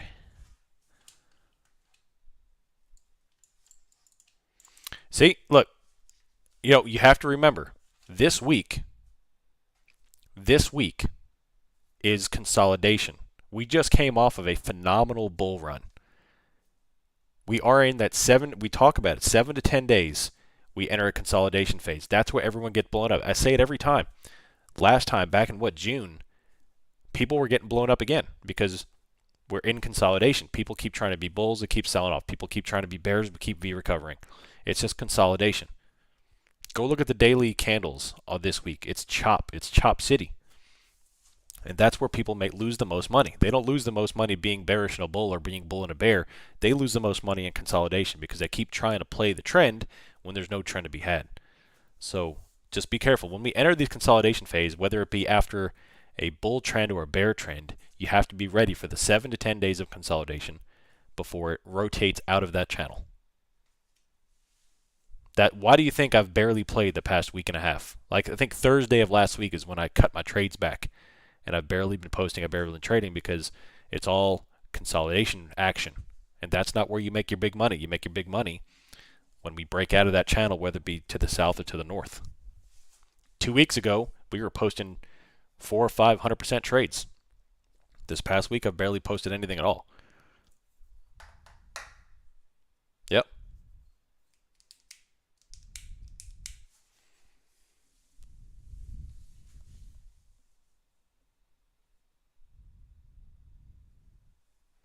How do you know when consolidation starts and ends? Great question.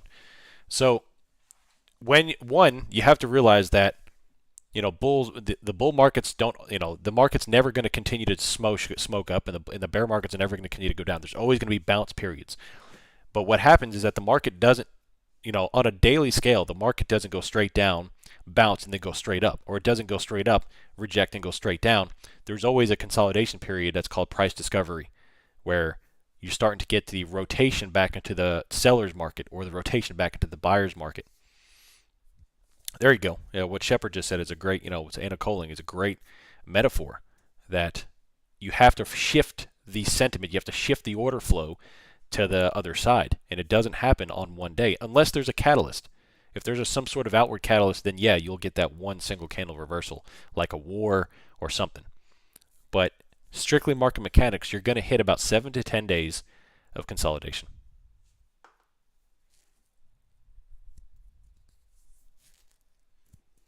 And unfortunately, that's where most people get blown up.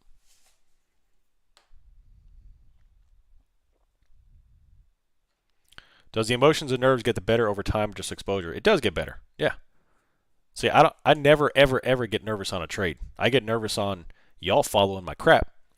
But I don't get nervous on a trade. I don't care if it's losing. So sometimes I have fun and I get happy when, we're on a big trade and we're smoking like 200 or 300%. That's always fun, sure. But I'm gonna face consistent losses. I lose all the time. But it's the fact of managing that trade and being like, all right, well, this is a losing trade. Cut it and let's get focused on the next trade. And then of course position sizing. There's not a single trade. I could post a trade and it could go to 0 in 5 minutes. And guess what? I'm still going to be fine. There's not ever going to be one single trade that's going to ruin my day. Not one single trade.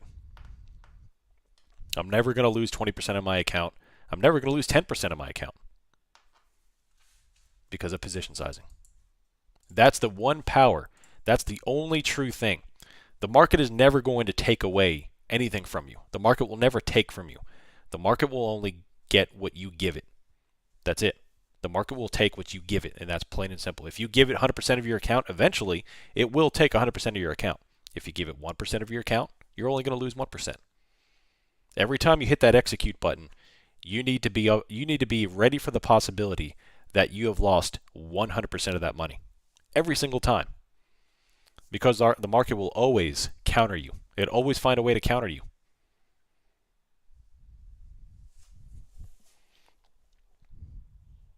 Position sizing. Even with stops, yeah. Even with stops, because you are still human. And if you put out, you could set a stop, but guess what? Here's what happens. You put 100%, let's say you YOLO your portfolio. You put 100% of your portfolio on a trade. You set a 20% stop. The price comes down a little bit. It goes to negative 18%. You're like, oh, my stop's about to get hit, but I think it's going to bounce. I'm going to remove the stop. You delete the stop. And then you're like, oh, well, it's going to bounce. I don't want it to go to 21, stop me out, and then bounce back up. So you remove your stop, and you're, oh, I can't do this. I can't lose this money. I need to hold on until it bounces back up and gets my money back. And then you remove your stop loss, and then it doesn't bounce. It keeps on falling. Now you're down 30%. Now you're down 40%. And now you're like, oh, well, I'll stop out at 50%, I promise. But then you start to get a little hope because it starts to bounce a little bit, and then you keep on the position, and then it goes back down. And now theta has smoked you, and now price action has smoked you. And now you're down 60%. And now you're like, I might as well hold it. My account's already blown up. I'll hold it for the remainder 40%, and then you go to 0. And now you've blown up your account. It's a slippery slope. It's a slippery slope down into destruction. You never think it can happen to you until it goes down that hole. And I promise you, it will happen. So, all that to say, do not put 100% of your portfolio in. Don't even do 50. Don't even do 40. Don't even do 30.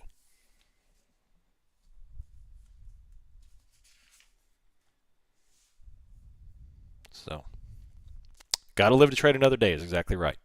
Always, always, never take yourself out of the fight. You ever seen that movie Lone Survivor, or read the book Lone Survivor? That's their motto. You're never out of the fight. You're never out of the fight. As long as you don't YOLO.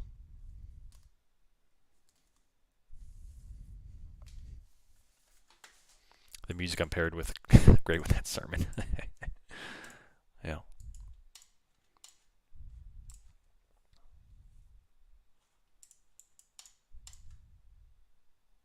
What do you think about selling calls and puts? Writing premium. I think it's a fantastic strategy in certain market conditions. Right now, I'm not playing them. Some people have the opposite problem, hesitating to enter, too low a position size and scratching too early. Yep. Yeah, for sure. You're absolutely right, Stockwit. The flip side of the coin is that the extreme risky, the opposite of that is not risky enough. You are so risk adverse that you can't make money because you close out positions too fast. You are second guessing yourself, which is causing delayed or bad entries. So it's the opposite. This Market Awareness Minute brought to you by Options Millionaire. Options Millionaire, your education resource for investing. And we're back.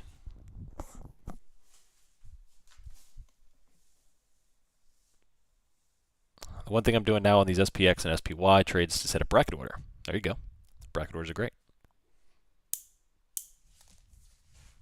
42.05 is still creeping back up. Yeah, they cut it down to 250, and now they're creeping back up to 500 right there. But we are dead flat right now on price action.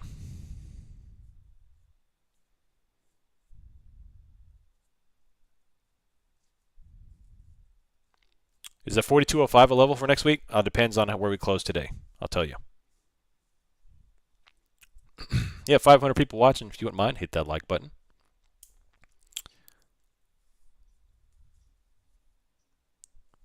You know the deal. Helps the algorithms turn on. Let people see this video, learn how to do this the right way.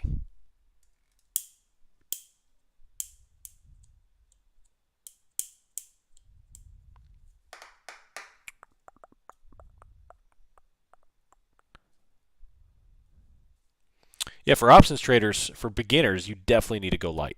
Always, always, always go light while you're learning, because it's quite incredible how quickly things can turn on a dime. You can go 6 weeks in a row of absolutely just killing it, and then market conditions shift, you don't adapt fast enough, and you go from doing well to you smoke your account in like 48 hours, and you're sitting there like, what the heck just happened?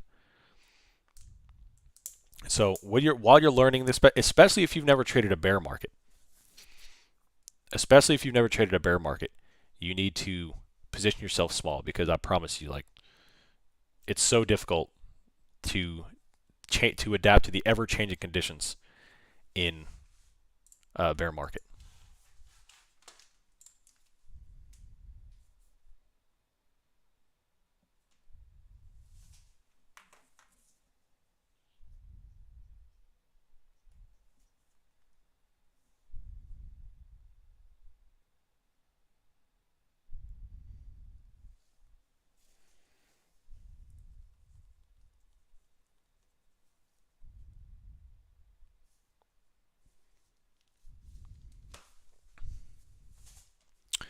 I'm not a member if your subscription to Millionaire's launched for streaming. Oh, thank you. Appreciate you hanging out and watching the YouTube. Welcome, welcome.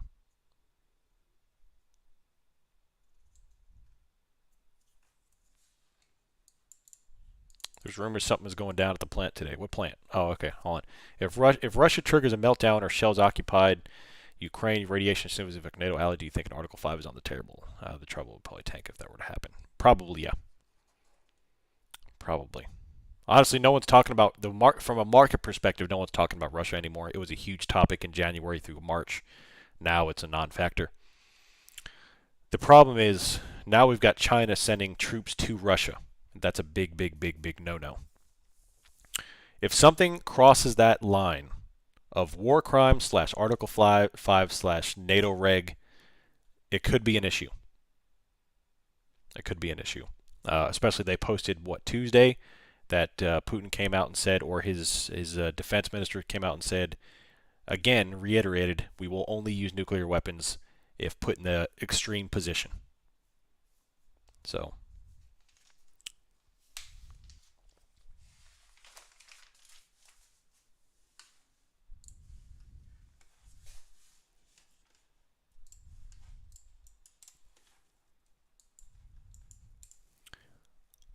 all right, there's a little more pressure coming down.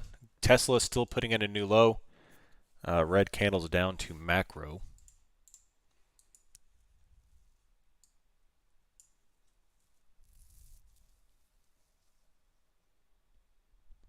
Gone. Transacted that.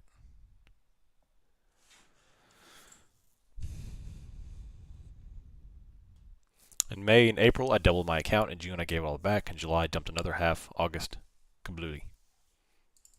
Well, unfortunately, that's we had a rally that, I don't care how bullish you are, I don't think anyone really truly saw that coming, or at least they saw the reversal coming as some bullish action, but maybe not to that caliber. That was a 700-point rocket, so, and it did get some people. Some people held on for the whole thing, and then we entered some, we're in chop. But the thing is, though, we had a lot of red opens in that big run up. We had a lot of red opens. If you go back and look, there are not that many gap ups. There's a lot of red opens that reversed, V recovered, and then went severely green.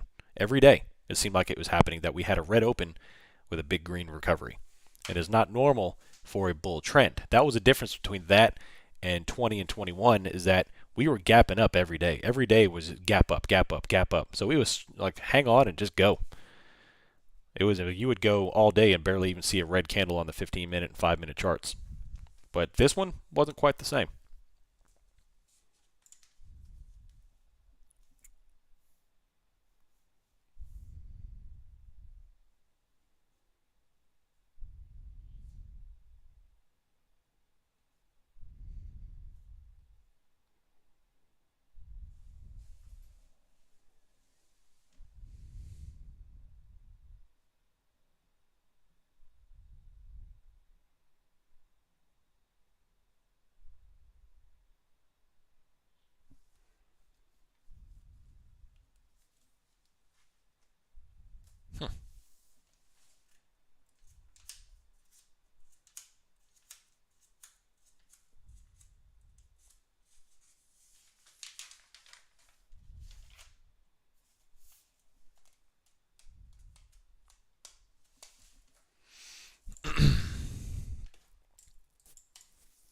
So UK market just closed, by the way, 11:30.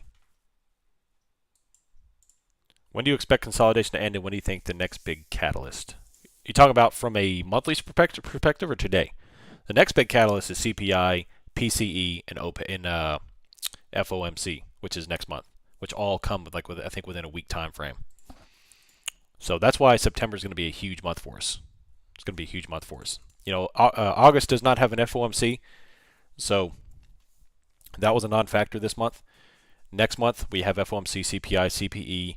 Not to mention, after this bull recovery, and everyone expecting inflation to kind of peak, especially with gas prices coming off quite a bit. I mean, gas prices here, they went from like 4.99, 5.01, now they're 3.16, 3.15. So they've come off quite a bit because of what they've done for the energy in the summertime.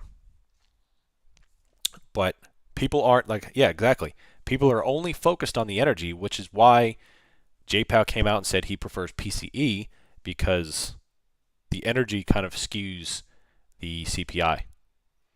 And now that we'll see how that kind of comes to fruition in September. Plus, September is traditionally a bearish month, coming out of the low volume summer months that are usually bullish.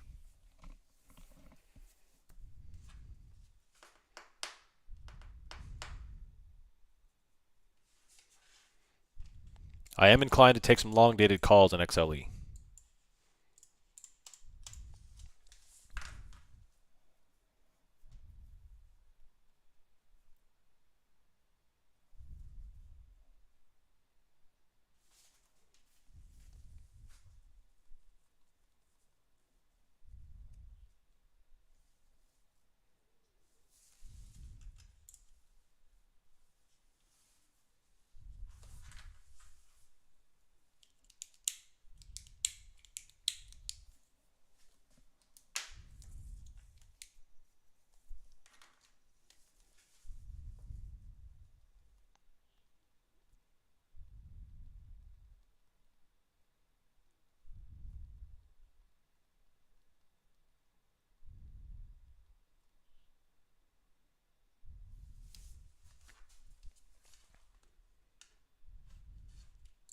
Yeah, they're talking about some potential famines in Asia as well as Africa. They're saying that a severe famine could hit Africa based on the food production. Yeah.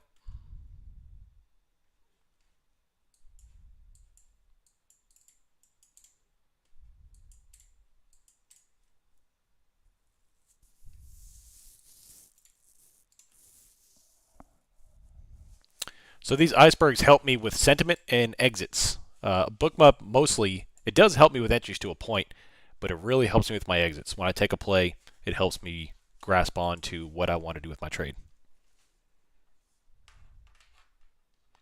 Do you think the market will crash by 2023? Summer of 23? I personally do. I do think we will see below pre-corona highs by 2023, by that time. I do think that. However, I'm also not foolish enough to front run that. I don't know when that's going to happen.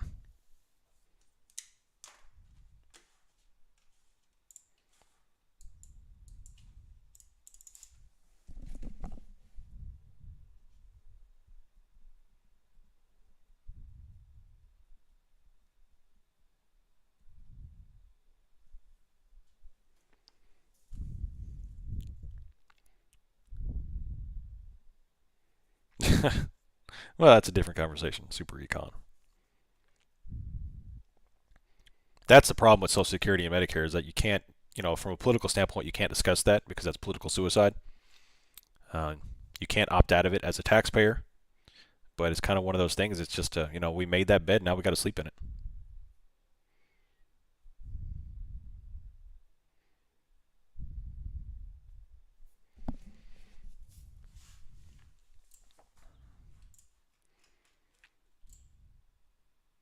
If I have a losing position and it starts to go in your favor, would you sell it to cut risk or hold for potential profit? Depends on the circumstance. Um, I am not really one for diamond handing losing positions. Because for me, what I would rather do, close out the losing position and just put on a different one. Like if I take a call and we sell off, for example, let's use today's call that I took earlier. I took a call, I closed for some profit, I closed some for some loss. It sold off. So why would I want to hold that? Because especially as slow as this price action is moving, theta is going to kill you. So now, because of theta, my break-even point is well and beyond what my entry point was because of theta. It's moved my break-even point upwards for my call. So why would I want to sit here and freak out and ruin, miss out on, its opportunity cost, its emotional distress, it's taking away my situational awareness. So go ahead and cut it. And I can always put on, if things go back to being bullish, I'll just put on a call. I'll just put a different position on for me. So.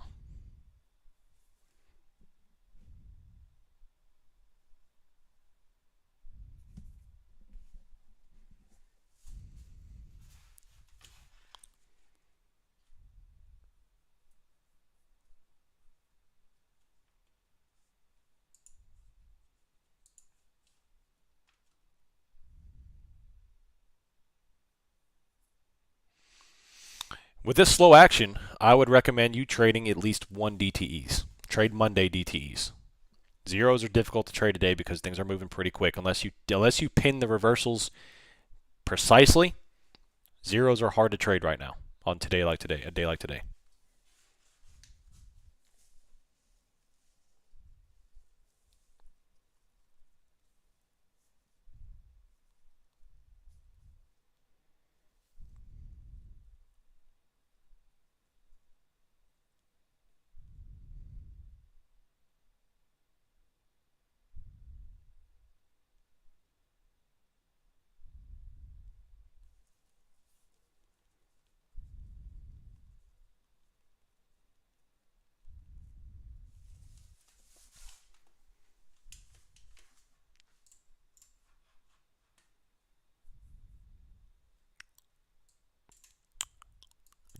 Days till expiration, David. So yeah, or expire. So zero DTE would be ones that expire today. One DTE would expire the next day, so on and so forth.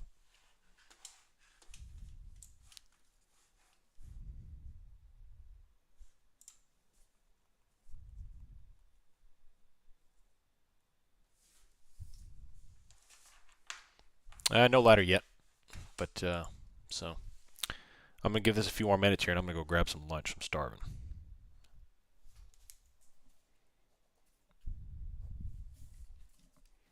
I want to close my week green.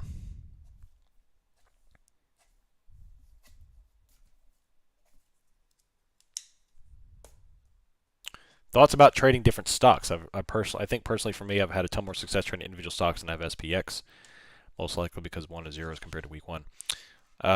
I think it's a fantastic idea as long as you can maintain awareness. For me, I was actually talking about this with Lee Rat that I feel like I missed out a lot on Apple's run because I was so focused on trading the S&P that I didn't trade any of the other individual tickers.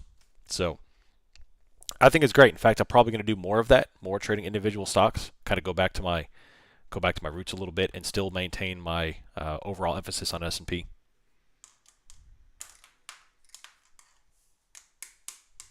Look, VIX just rejected our pivot line 2120 and sold off. Haven't had lunch since yesterday. So, yeah.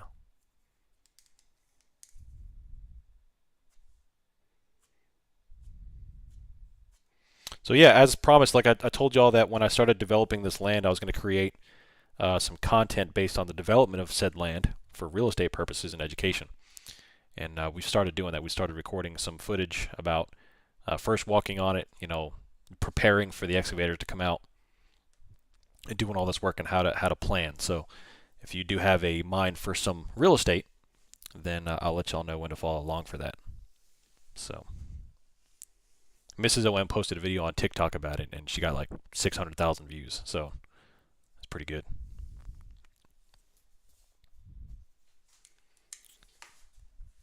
You had me on mute. Do not build straight roads.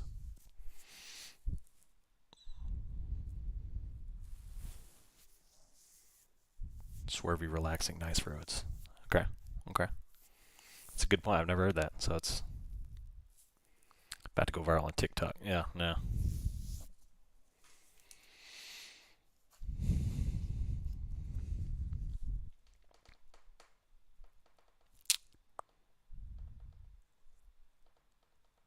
Yeah, I didn't take puts, Elon Fangirl. Well, I took puts the early morning scalp, but I closed that already.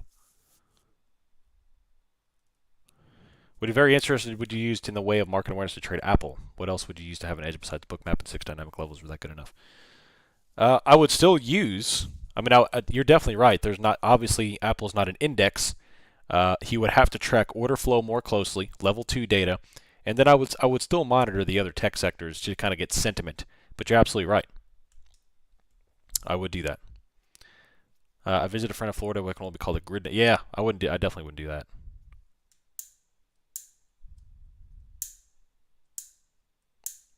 Yep, Brandon, exactly right. Yeah.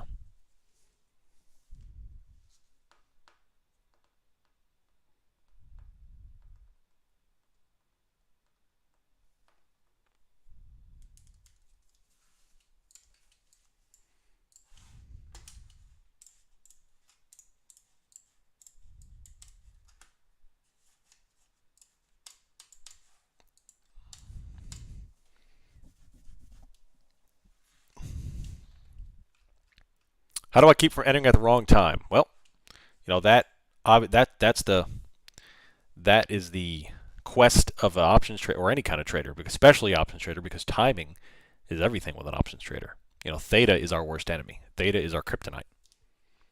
The closer we get to theta, the more theta we have, the more we decay, the weaker Superman gets. So, you have to do your analysis. You have to know what you're doing. Experience. I mean, that's a long-winded answer, but learning the academics, learning the technicals, and then managing yourself. And bounce right off macro. Look at that.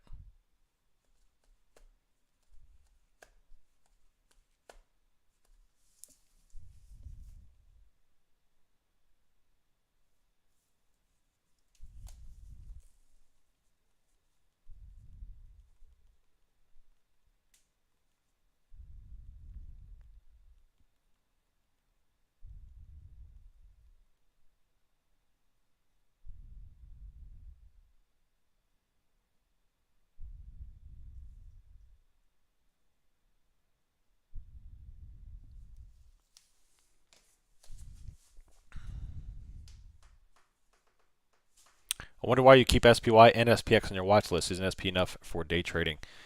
Well, I mean, you're talking about right here. I keep this on my watch list just so I can click on it and monitor their any put analysis. I've got an SPX. It's just basically so I can click on it for awareness. But in terms of price action, yeah, they're identical. There's no need to monitor price action on SPX and SPY. They're the same. SPX obviously does not have pre-market, so that's one downside to analyzing SPX. That SPY does have some pre-market, and AS does as well. But I guess now that SPX you can kind of track that with IBKR. But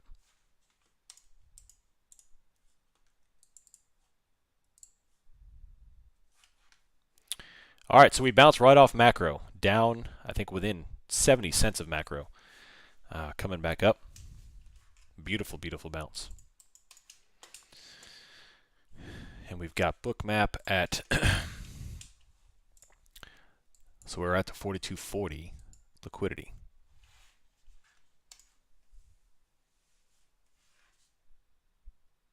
Oh, you're definitely welcome, John. Appreciate the question. Here comes WeVap.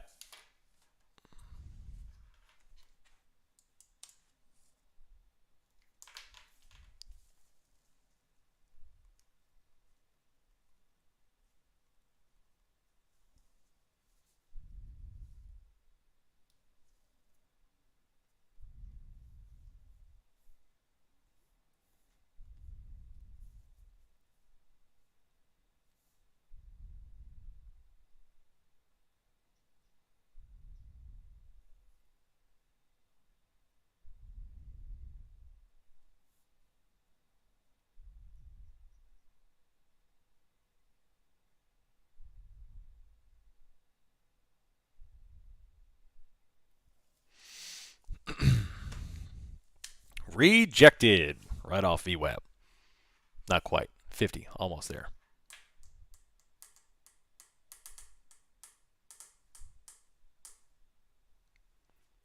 So, low volume oscillation here, right back to the 3-minute POC on the volume profile, 50 simple moving average, and liquidity at 42.40. Back to the consolidation from this morning.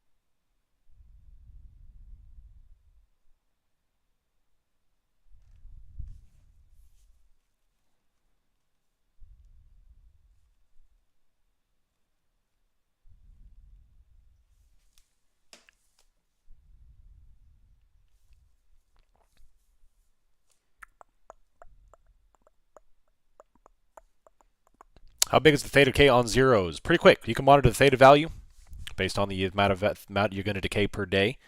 But it is substantial, especially the closer you get to time. It's really going to eat it. I'm talking, if you go look at a 0 DTE contract in the last 30 minutes of the day, you're talking 100% swings on one candle. You can go from 0% to 100% profit on one tick.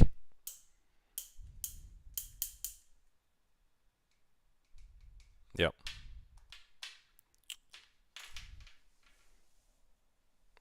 Can you elaborate on the various simple moving averages and what are most useful in what time frames? So I monitor 5 moving averages. The 8, 21, 34, which are all exponential, and then the 50 and the 200, which are simple.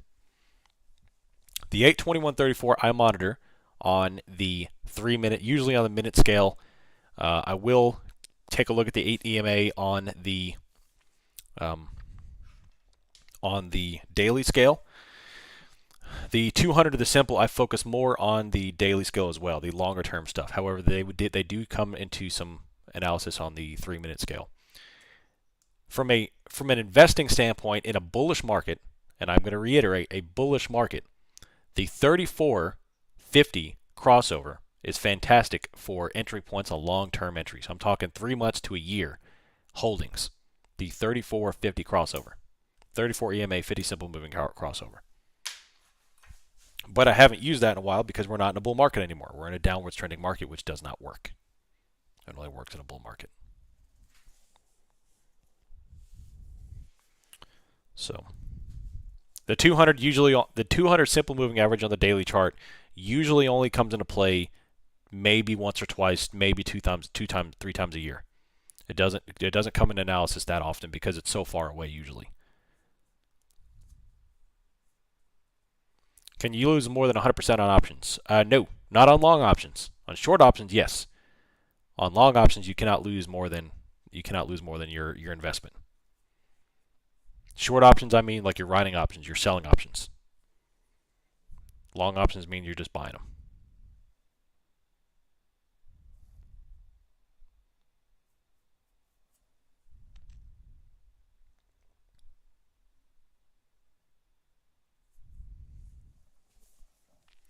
What I like about you is that you appear to be an everyday guy who worked hard to figure this out. No, that's what I try to be, at least. It's the one thing I can truly impart on you all is that this is not, so much crap I see on Twitter is a bunch of nonsense. It's not what the Twitter sphere makes it out to be. It's not easy, and it's not for everybody. I'm not going to sit here and tell you all that every one of you will be millionaires selling options or trading, because it's not. Unfortunately, some people are just not going to be successful at it. They won't be able to wrap their head around it. So yeah.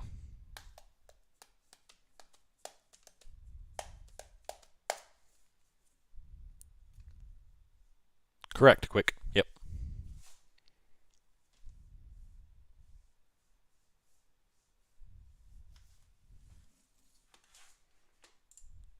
So the Heroes are going back to net positive delta. We had a little retracement there, but it is definitely still creeping up here, which does. I would not be surprised to see a late day rally to 4,300. I would not be surprised to see a late day rally to 4,300.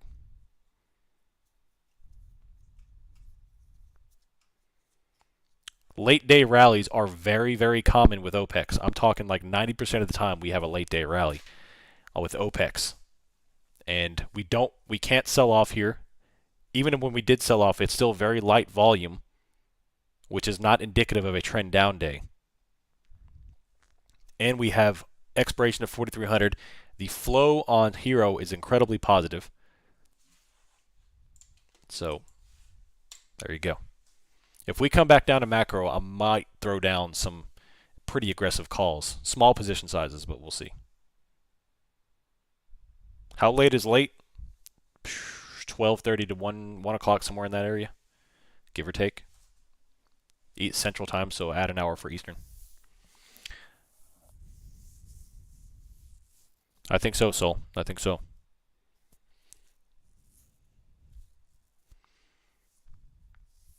This is like the only honest Discord out there from terms of trading. Oh, nice. Yeah, I appreciate that. Nah, nothing's proprietary. You know, the only thing I have that I create that's mine is the SR levels, which I will show you everything is. It's nothing fancy. There's nothing magic about it. It's just literally looking at the data. So, it ain't nothing.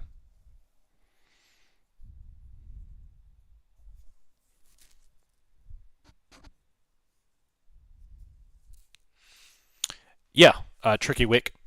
But what I mean, on a typical trend down day, we have large pops in volume that really give me confidence for downside. And here, I just don't see it. Oh my gosh, W Dog. I love it. So, you just don't see it. We do have some pops in selling volume, and yes, the selling volume is higher relative to the past couple of days. But on a good trend down day, I'm not seeing that volume. And trust me, I love being a bear. Y'all know I love being a bear. I want to see this thing go to 3,700 a day, but I'm just not seeing it.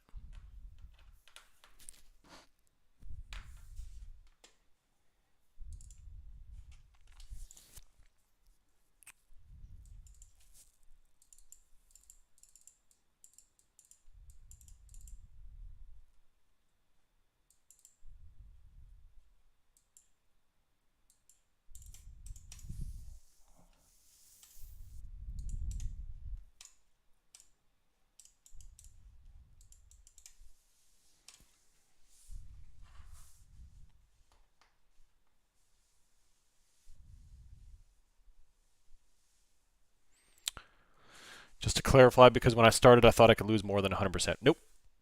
As long as you buy a put or buy a call, you cannot lose more than 100% of your investment. It's impossible. You're buying an equity, so all you can lose is your investment. If you sell an option, like if you're writing premium, then you can lose a substantial amount.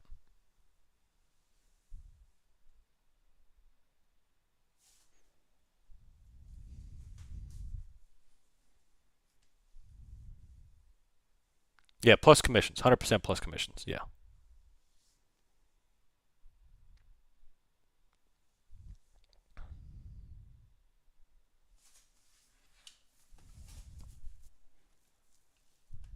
I saw this video Monday by the System Explained.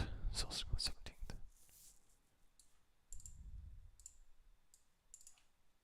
Nice CR1972. Like it.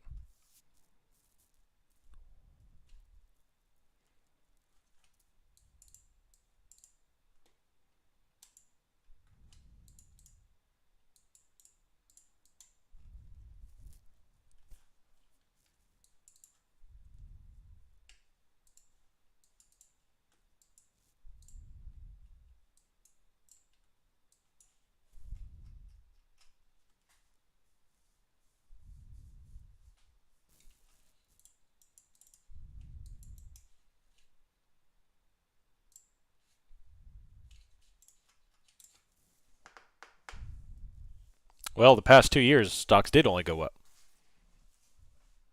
I'd be hard pressed to say that we'll ever see a rally ever again that we saw in 20 and 21. That was insane. It was insane. At least in the next 50 years, I should say.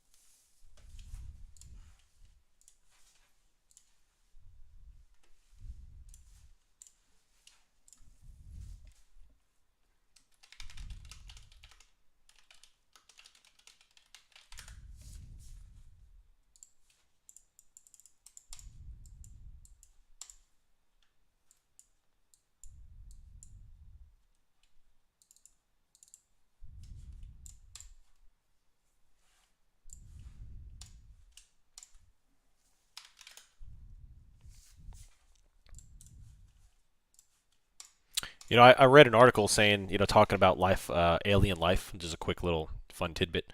Um, and they actually said that the discovery of aliens wouldn't blow humans' minds because pretty much everyone already thinks they are. The discovery of humans on another planet, just like us, would blow our minds. That would pretty much blow the top off of our comprehension. Because we could fathom other beings, we could fathom other aliens out there, but we can't fathom another planet with us on it. The same thing as us in every way. Anyway, thought that was cool. Puts on our brain, yeah.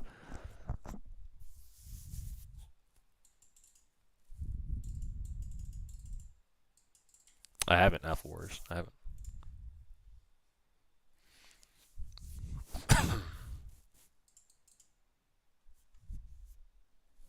Yeah, that too, Chris. Yeah.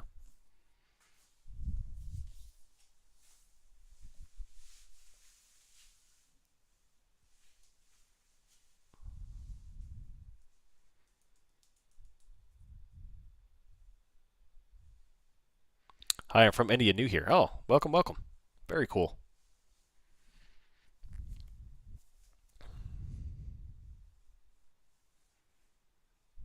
They look like just like us with mustaches. Yeah. I'll have to watch it. Yeah.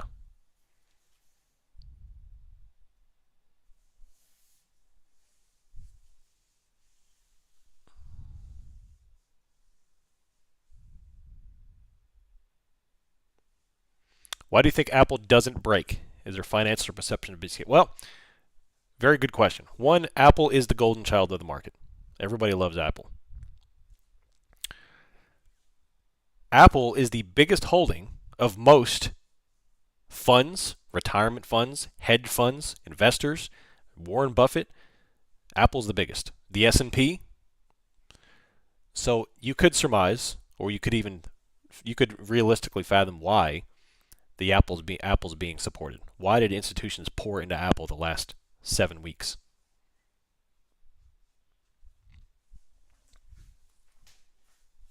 So, if anything were to do it, Apple would be the more logical one to do it with. In terms of recession proof ish, I would probably say Apple's the most recession proof of everything.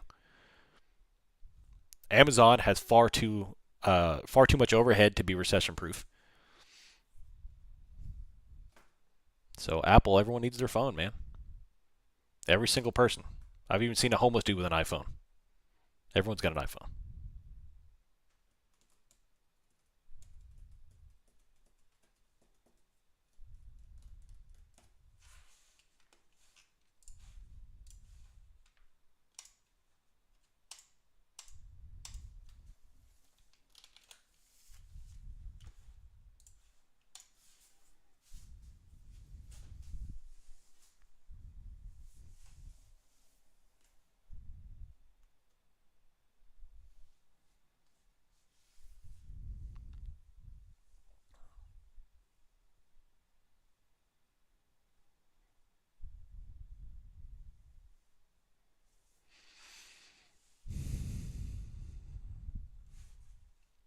Yep, I don't see high confidence trades here. I think it's almost lunch 30.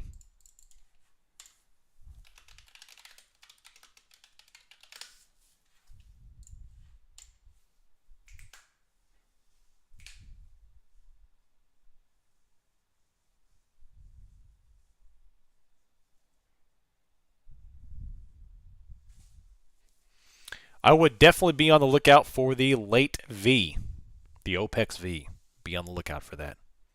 If we come down and touch macro, I may consider putting on some small positions that are pretty aggressive for it because Amazon looks like it wants to V. This is a V setup if I've ever seen one right here. Look at that right there. Look at that right there. What's for lunch? I am going to have a quinoa salad. So it's quinoa with feta cheese, tomato, cucumber, a little bit of Greek dressing. Delicious.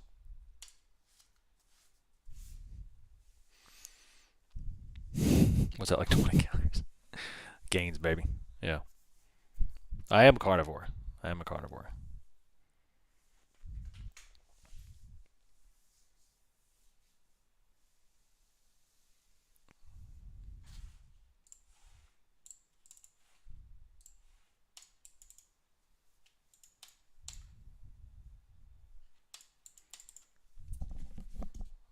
I am a huge fan of Mediterranean slash Middle Eastern food.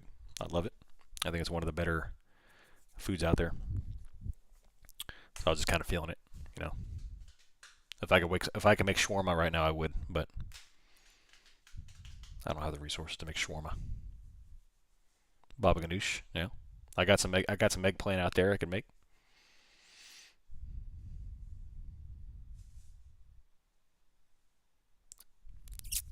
So macro level today, we just bounced right off of it. We just bounced right off of it. So 420, 42.24.50 is the macro level on ES. I'm only telling you that because I've got tier 2 open right now.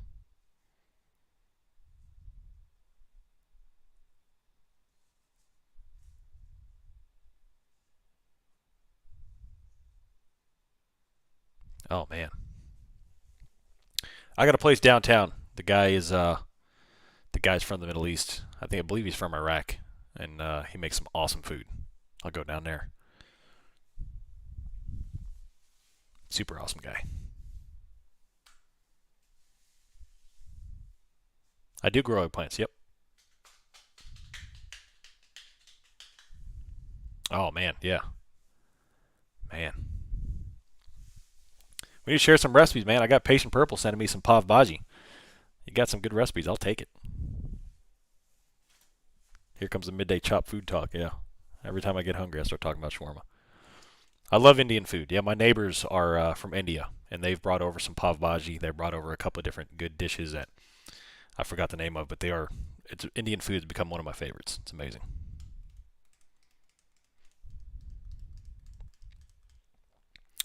The macro levels are there for the week. So those levels I post them every Sunday, and they are good for the entire week. And if you go back and look, plot those levels, take advantage. If you want to be a part of tier 2, go look at that now. Plot those levels and look how accurate they were this week. We like the first and second macro, we were there all week long, and then we broke through it, and look where we bounced right off the second macro. So no, not them. It was a different neighbor. He's from Mississippi. That's my Mississippi neighbors, the bleach and ammonia neighbors.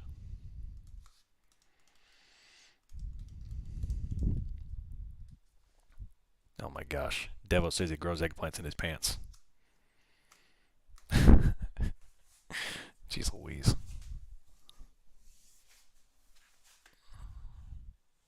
Which one of these cities am I in? Henderson, Owensboro, or Bowling Green? Yes.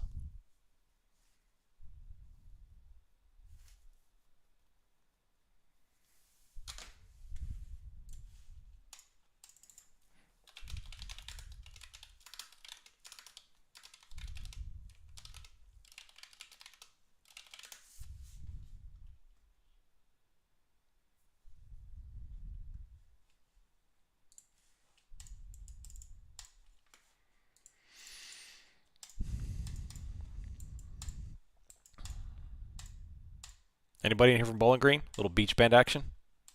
Little beach band action.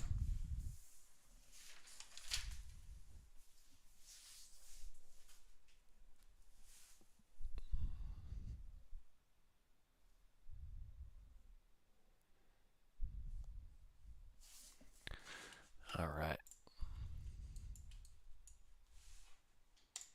I'm from Bowling Green. Nice. Cool. Kisco. Cisco.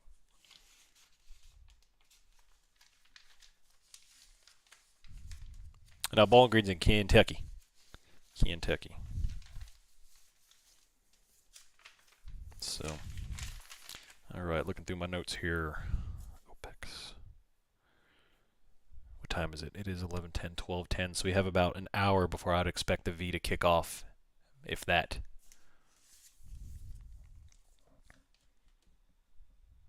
Live in Louisville now. Very cool. I lived in Louisville for about a year. Once I got out of the military, or got into the military, I should say. Yeah, tell me about it. I told myself I'd never move back there again. No offense.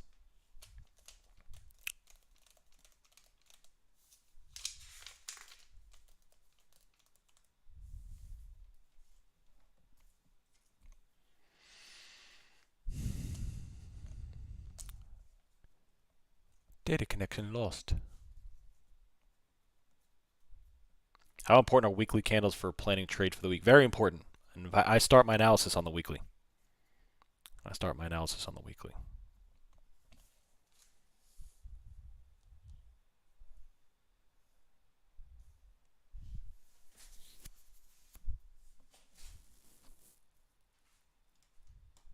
know. Yeah, I got it. Trust me, I've already screenshotted it just in case you get mad at me and delete it one day. I've got your recipe.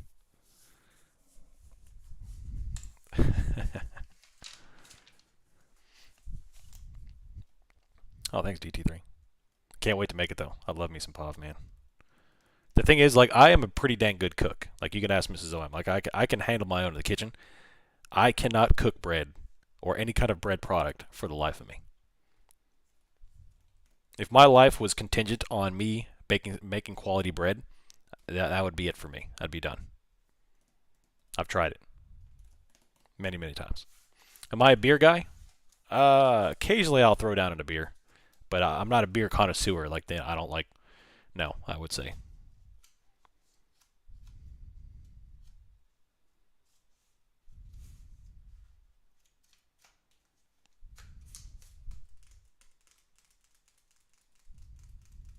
Yeah, bake it. Yeah, yeah.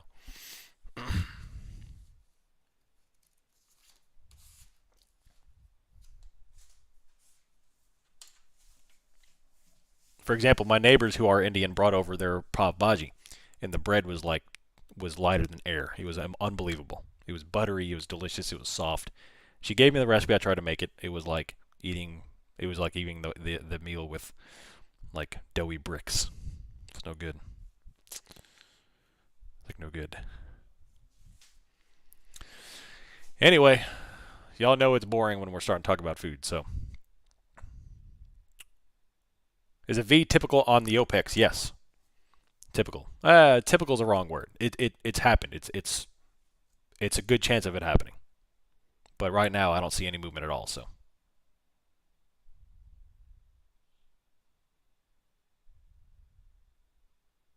I'll do it for sure. I'll make yos. My Jabrowski. How about sports? What are my teams? Yankees are my team. I've loved the Yankees since I was a kid. My family's from New York, so I have some claim to that. I guess I could tell you my team. It would kind of give it away though. My football team, but boo that man. I went to UTK, UT Knoxville, so I'm a Volunteers fan for college. And yes, I am a Titans fan. Tennessee Titans.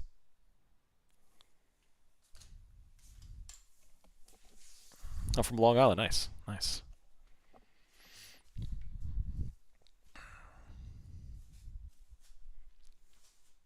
I did, Pin.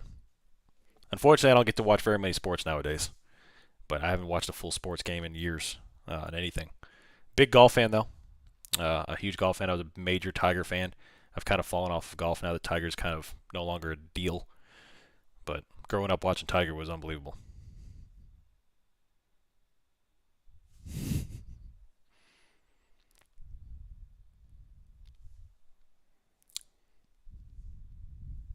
Had me at whiskey. Yeah.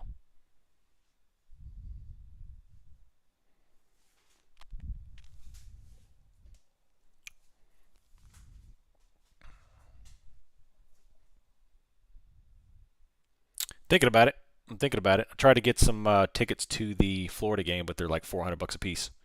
And since I was a student there and I got a bunch of tickets for free, it's hard for me to pay $400 for UT tickets. I can't do it. How's Bookmap looking? They removed a lot of the liquidity. Uh, we still have that 42.25 level there. We still have the 42.05, but other than that, there's not really much else. We're just kind of chopping.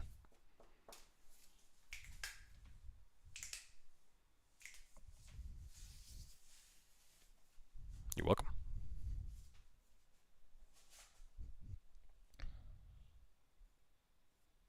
Of course. Of course.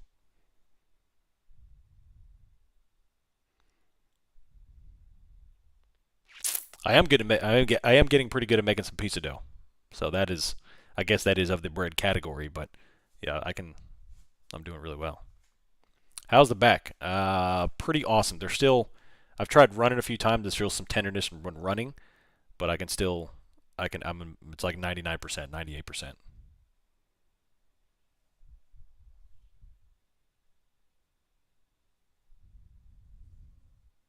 Pretty much. Pretty much. No compound movements though yet. I can do squats, but I'm not doing any clean and jerks or anything. Oh, I hate it. I hate it, Vert. It's terrible. So right back to S2 here. I'm watching Amazon too. Amazon looks like it's basing. We've got Apple. I've got liquidity at 42.42 that just got put on. Can I create a video on how to position trade tactics around OPEX? It's hard to do a video about OPEX because it's, you know, some are choppy flat, some are big huge recoveries and down. So it is different every time. Because of the liquidity we've got at 4,300, or I'm sorry, I should say I said the interest at 4,300. There's a possibility for it. Based on the price action here, I don't see a lot of sellers' interest here. There's not huge volume. So, you know, there's a possibility. It's kind of a daily. It's kind of one of those things. It's a game time decision.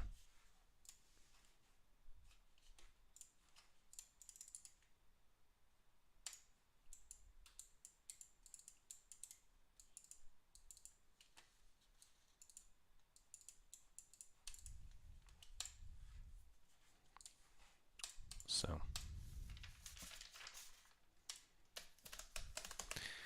all right. So I'm gonna hang out here and let's see what happens right here at this level. If we come up through there, I may scalp some calls here, and then if not, I'm gonna go to lunch and I'll come back this afternoon because I don't want to start. I don't want to waste time.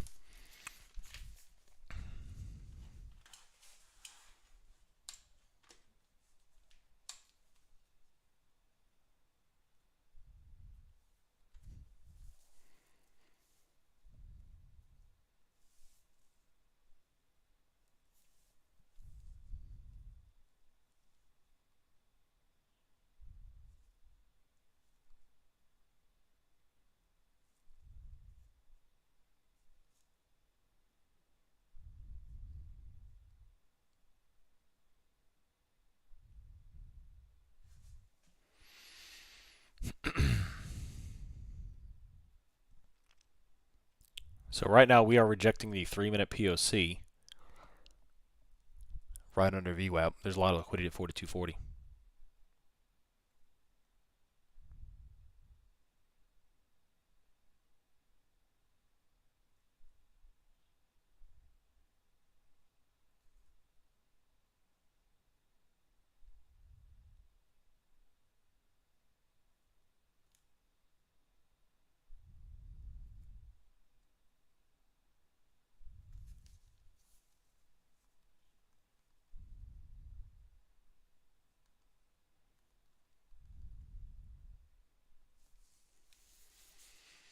Yeah, NVIDIA's chart. I assume on Bookmap. Let's take a look. NVIDIA.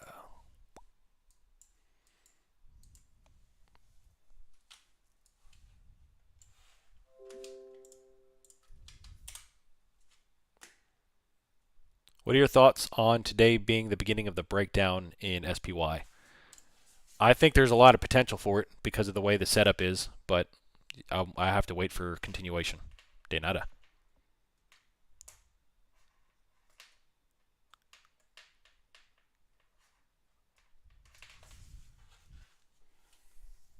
I have not, Liran. I have not.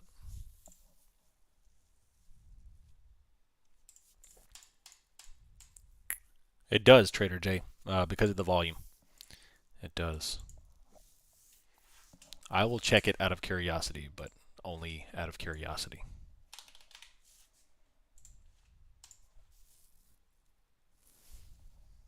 It's probably going to be a dumpster fire.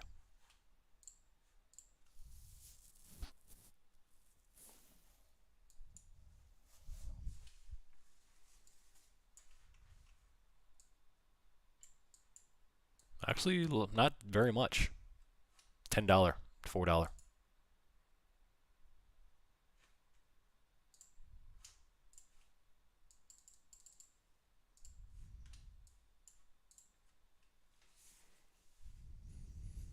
I don't see any ladders yet. Nothing yet. 42.05. When they add that 41.95.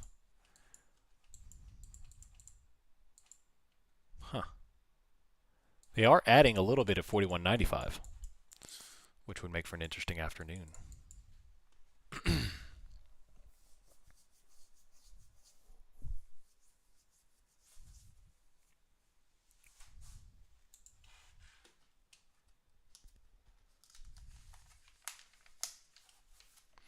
All right, y'all. I'm going to use this opportunity to go grab some lunch. We kind of have this little lull. We've got this upward little wedge type thing forming here just at the 3-minute POC. We just rejected that. So keep an eye on that. I am going to be sitting at my desk. I'm writing up the PDF that I plan on releasing here upcoming in the next week or so. So I'll be sitting here at the computer monitoring while I write that and eat. And I will be back this afternoon earlier if we get any kind of volatility. So ping me if you see something that I don't. Coming up here, so if you are on the YouTube channel, if you haven't already, come over, hang out with the community. Click on the link in the description of the video to join the Discord as well as the website for membership if you like it. If you have any more questions, please DM me on Discord and I'll be happy to help you. So thanks for hanging out. Let me know if you have any questions about anything. Play smart, play safe, position size accordingly. I'll see you later. I'm out. See you.